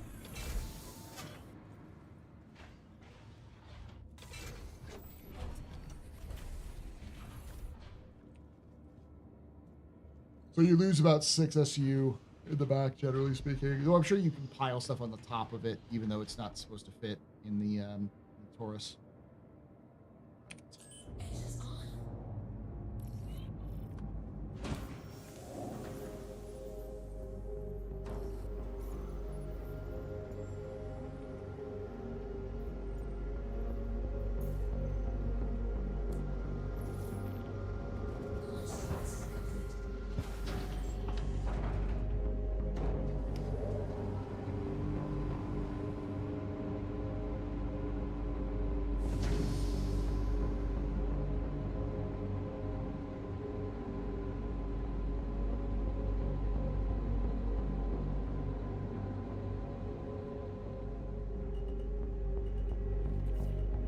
Oh, I'm pretty sure that the freelancer's midsection area is going to get swapped around.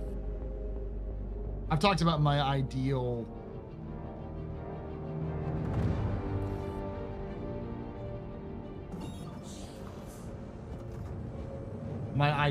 rebuild of the freelancer, which is basically remove a lot of the components in the back area and instead place them in that midsection area. And then take the back turret and turn it into a remote turret. And then that should free up about 16 SCU of cargo in the backspace, which is about the amount of cargo you have in that midsection. So it would give you, or 8 to 16, depending on this. With the max, it's 16. It's two 8 SCUs. So, which is about the midsection. It's like, yeah, it's about that. It's about 8 SCU in the back.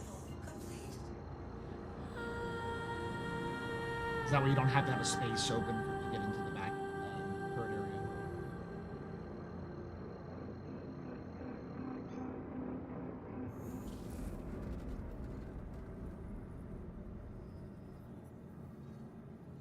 Quantum travel engaged.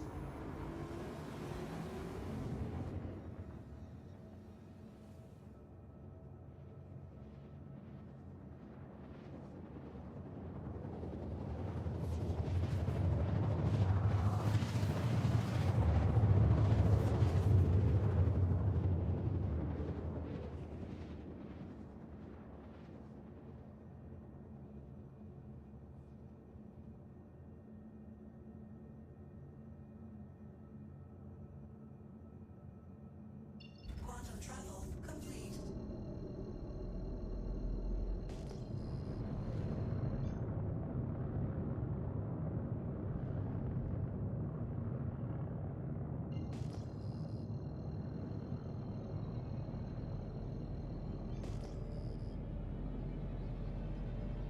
I hate that almost every single time I go to the Golden Riviera, it's freaking dark.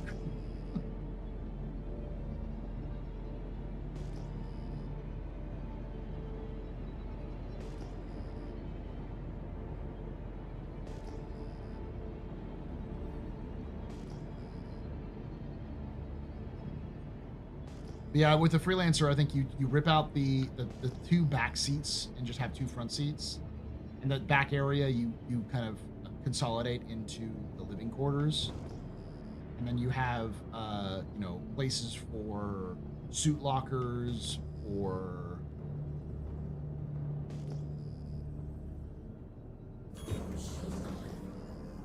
you have places for weapons racks, for preparation areas, for food and stuff like that. Maybe even some storage crates, like some storage areas for like internal storage for stuff. Along with 2 beds, like a bunk bed. Get rid of that top airlock in the midsection, replace it with just a component area. And maybe an engineering bay back there. Engineering panel.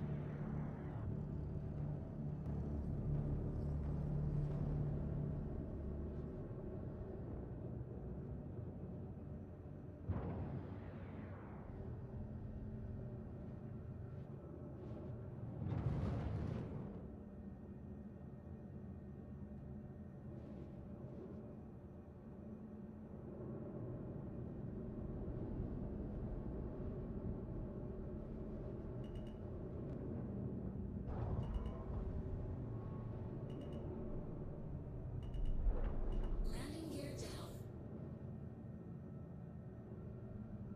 Yeah. Landing successful. Engines off.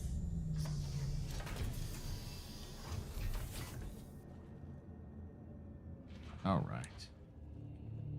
So that was your Monday, chat. This will probably be our last run for today. Oh, hey, yeah, Zero to Hero. This is a holiday I purchased with my own in-game cap.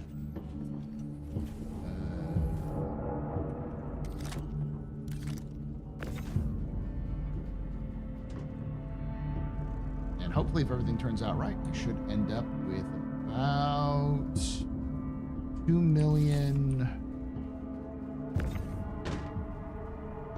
200,000 UEC.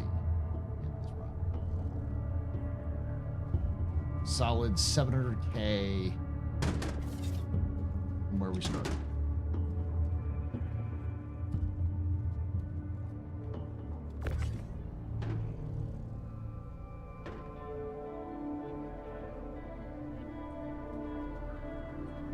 Well, tin was part of the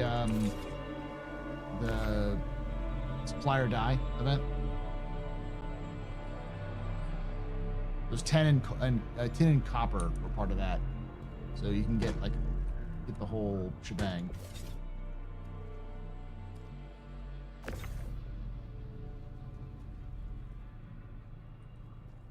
They may have not changed the value of tin either, so it could also be incredibly valuable to sell.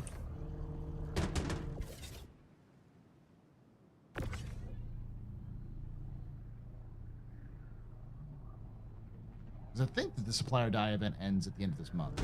But it was supposed to end at the end of this patch.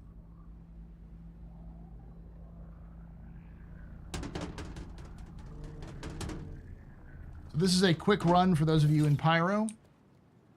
Effectively, you buy Cobalt at Starlight service station. And usually has pretty high volume, so around, I mean, it's almost perfectly 16, but you probably get a little bit higher than this.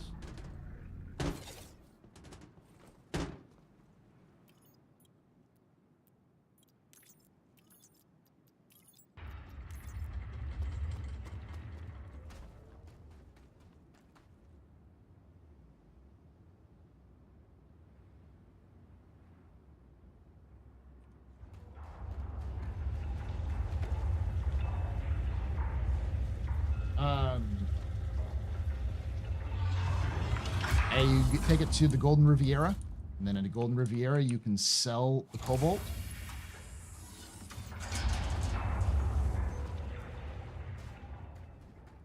Usually for a profit of around 110, 120K. And then at Golden Riviera you can buy ETAM, usually in pretty high quantities. As you can see, it has 180, so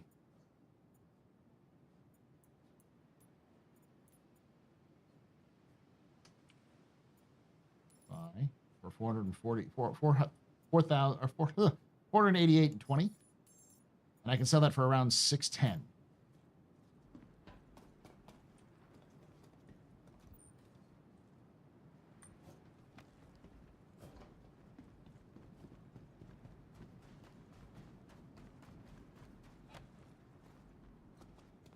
Because the Golden Riviera is on Bloom, it's not a terrible place to go. It's not really frequented it a lot. And Starlight Service Station is just outside of the Bloom's orbit, so it's pretty close. You're not traveling very far for earning about the same amount of money back and forth. And obviously, you have higher profits depending on how much you purchase.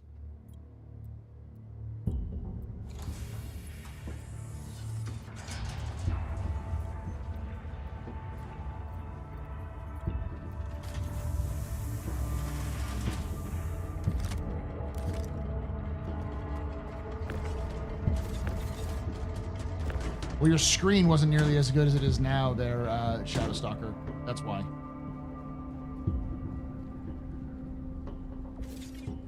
People used to watch anime with VHS quality. Like there's an ongoing theory that, for instance, that like Alien, the reason why it got super popular and the reason why it was so scary was because the quality of the Alien VHS was awful. So it was already a super dark film, and the VHS made it even darker. So it heightened the terror because you didn't know what you were looking at half the time. And as a result, it became scarier than it should have been. A lot of people remember it being a lot darker than it was in theaters because they got the VHS, not the theater version.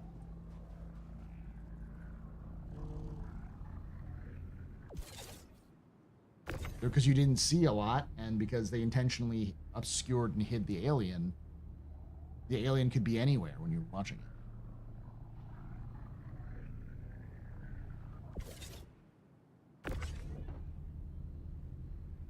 So a lot of VHS. I have fond memories of many VHS because the quality was already pretty low when it hit VHS.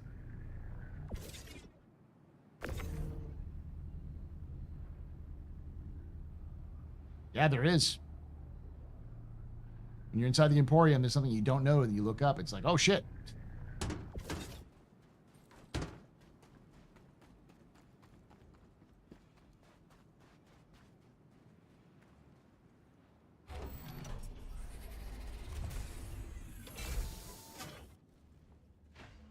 That's same principle. Like, basically, the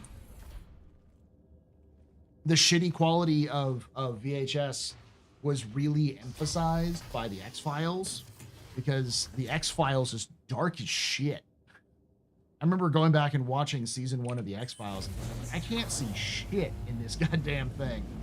Why is it so dark? And I realized, oh, it's intentionally dark because they want to add that moody atmosphere.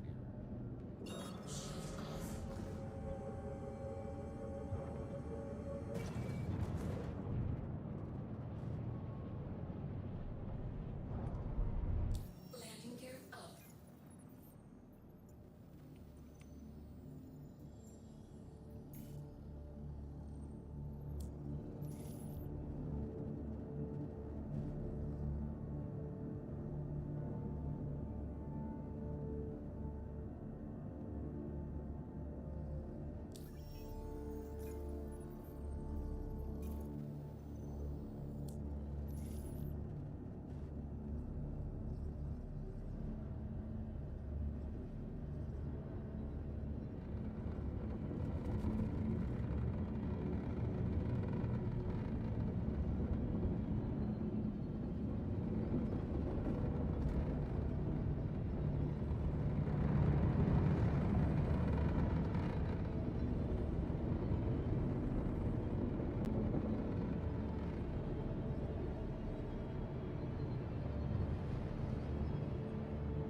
There was one scene where you actually could see the full alien before the actual reveal shot. I didn't know that. I can imagine that you couldn't see it in the VHS release. So that's my long-winded crash-out way of saying, like, the reason why you don't remember shitty quality is because everything was shitty quality. And it was kind of baked into the experience. Now you have, like, 4K resolution monitors and 2 to 4K resolution, like, phone screens. You're used to high resolution, especially with smaller screens.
Here we go.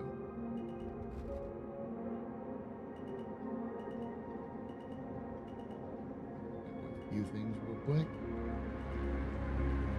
First thing. Nice and close to the center.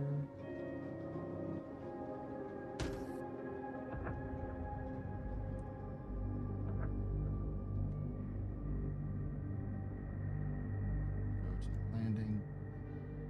I'm going to go to quantum.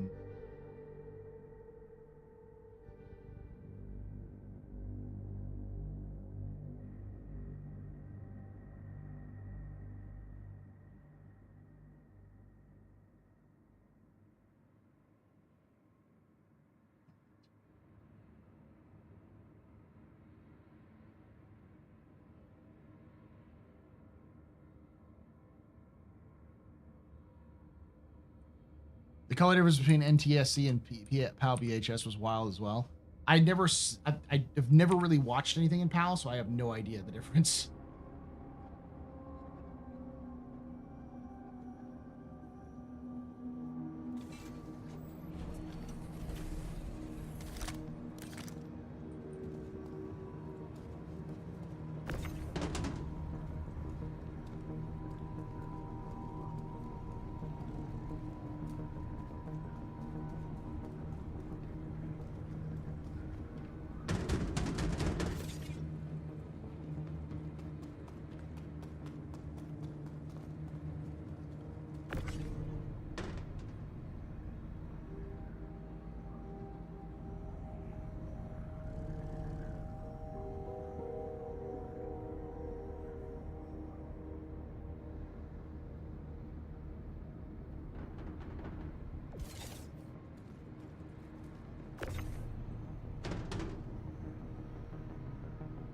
NTSC is 30 FPS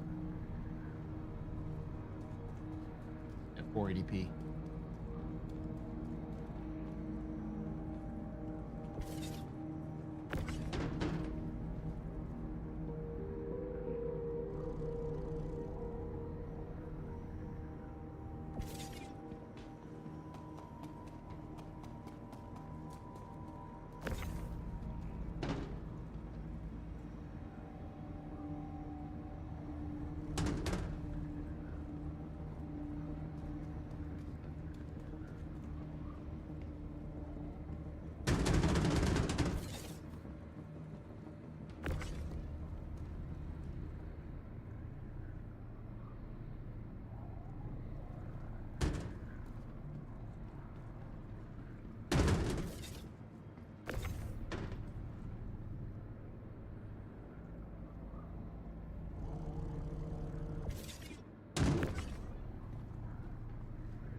Gonna seal this up.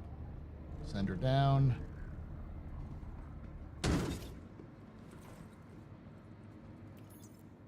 Hang out for a bit.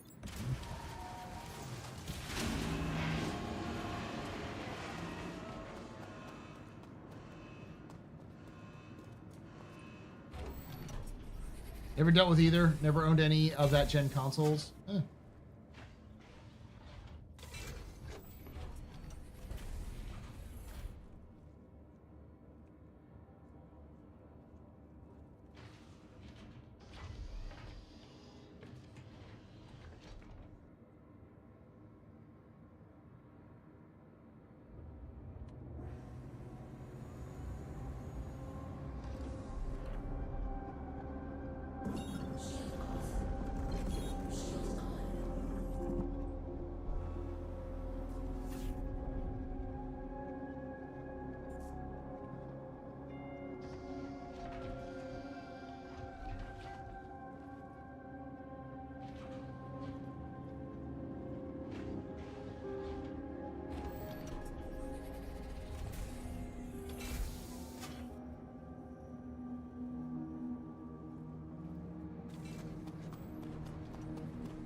Store time. To the ASOS group, your vehicle has been visited again. Goodbye.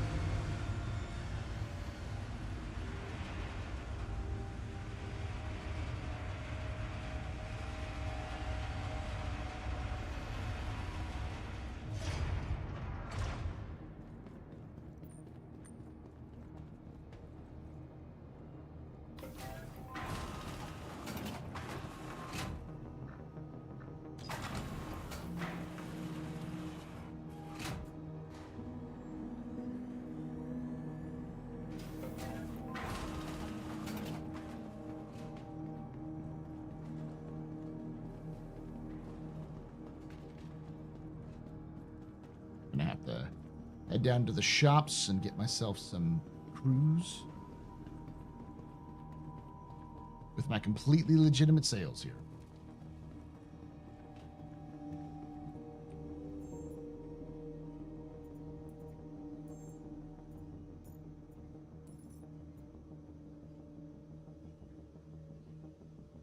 Only 7. I thought I had more than that.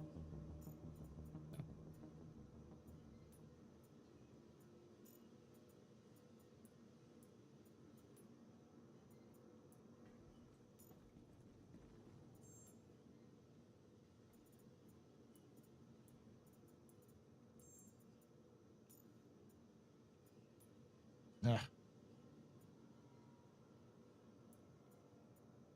They're not quite, because it won't take my last one. I'll give it a few moments. I'm gonna go grab a cruise and then head back up.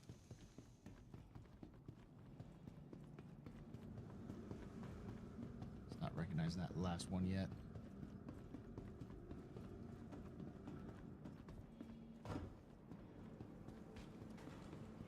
Oh, I can't get a cruise here. No, because this doesn't have cruise.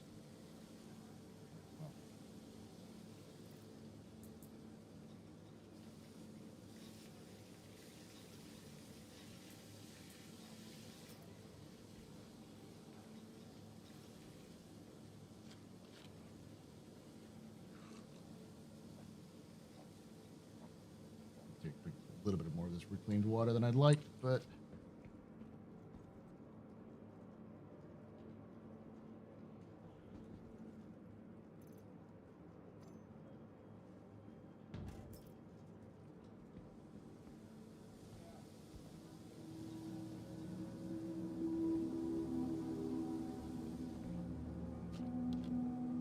selling drugs again? Did 318 teach you nothing?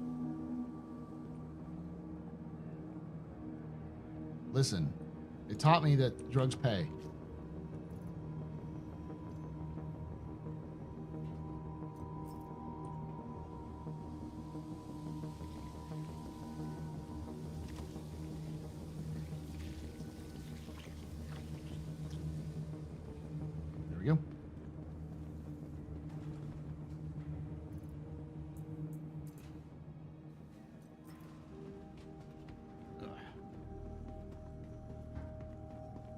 Taught me to uninstall the RSI launcher.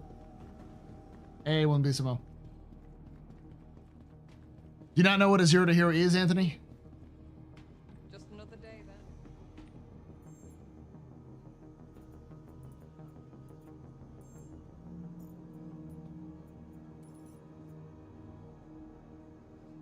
All right, well, that's disappointing.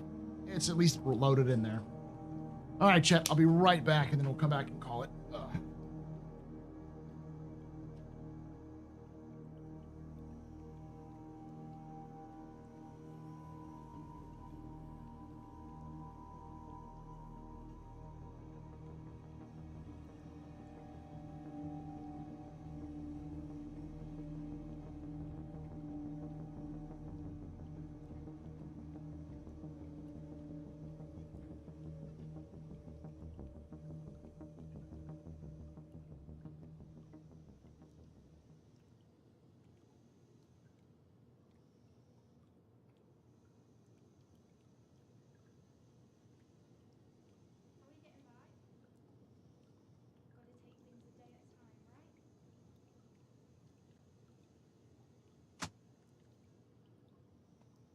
All right. You're just starting from Pyro? Well, so this is effectively, I started this with just a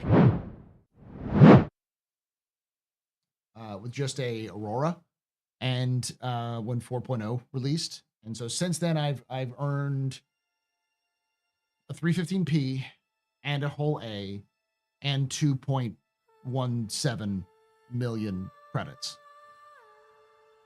So I decided to go to Pyro because I discovered a great route for those of you who are interested in making a little bit of money. It's about 100K per run, but it doesn't require a huge amount. You can make 100K per leg, so a full loop is about 200K with a whole A.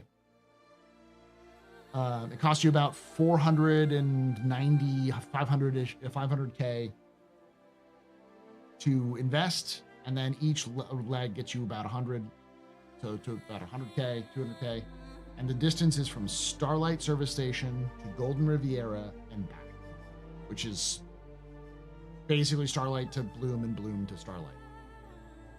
So it takes you about 20 minutes to do a full loop, and makes you about 200K per 20 minutes, so about $500,000 per hour.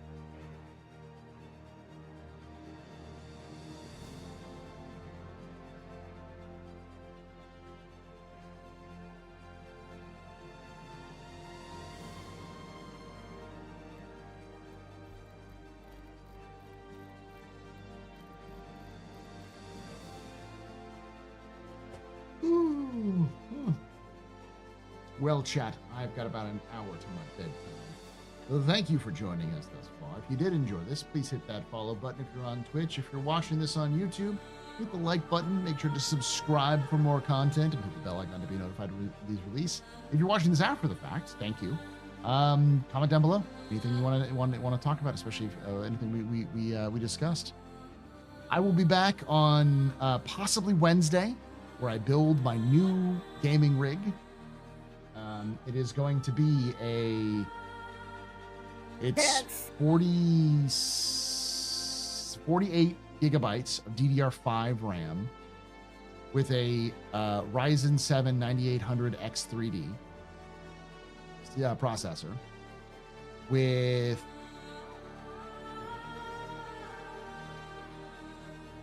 a 9070 XT graphics card and a 4 terabyte M2 SSD.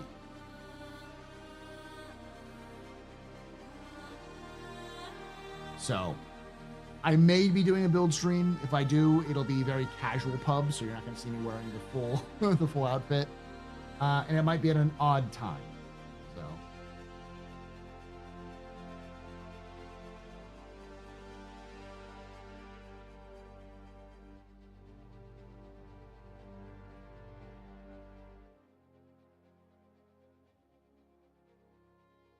we want to critique your cable management techniques. They're awful.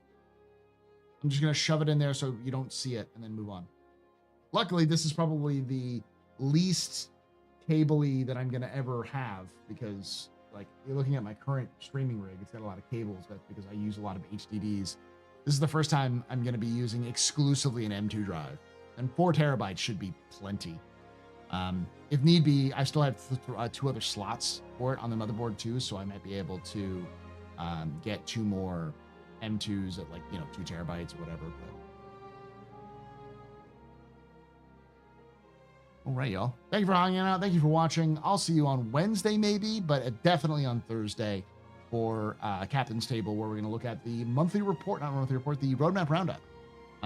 Hopefully I will have a lore video out on Wednesday for Patreons and backers, or Patreons and members, and everybody else on this weekend. And I also am working on a second vid, which is my first review vid, where I'm going to do it on this channel. I'm going to be releasing a video that's covering the Aurora MR and the Mustang Alpha, and discussing which is the best of the basic starter packages. And I'm going to throw a little critique. I threw a little critique in there of like the Avenger, Titan, and that sort of thing as well. My goal is to do one of those a month. So you'll see me do lore videos, and then you'll see me do sort of a ship review series where I break down every ship in the game. It's going to be a cross between absolute Shveddy, like detail oriented, is this good or not, somewhere between that and the vibes based, recommendations with like in-game footage and all that kind of stuff, with some humor thrown in here. And then so hopefully part of the reason I'm doing this is because I'm, tapping into my inner info runner, and part of it is also because I need to do more content in general for this YouTube channel. And I figure, you know what? This has worked for many content creators in the past, and I like that sort of style. Why not? Why not do this sort of like review ships? And who knows? I might be able to expand out and do other games in this in the future as well, or loadouts or whatever if I need to. The idea is to give it a quick, like maximum 20-minute, sort of between 10 and 20-minute videos. I think this one's like 16 minutes. I've already recorded it. I just need to get footage and edit it together. But yeah, thank you for watching. Thank you for hanging out. And like I say every time, hope to see you someday in the black.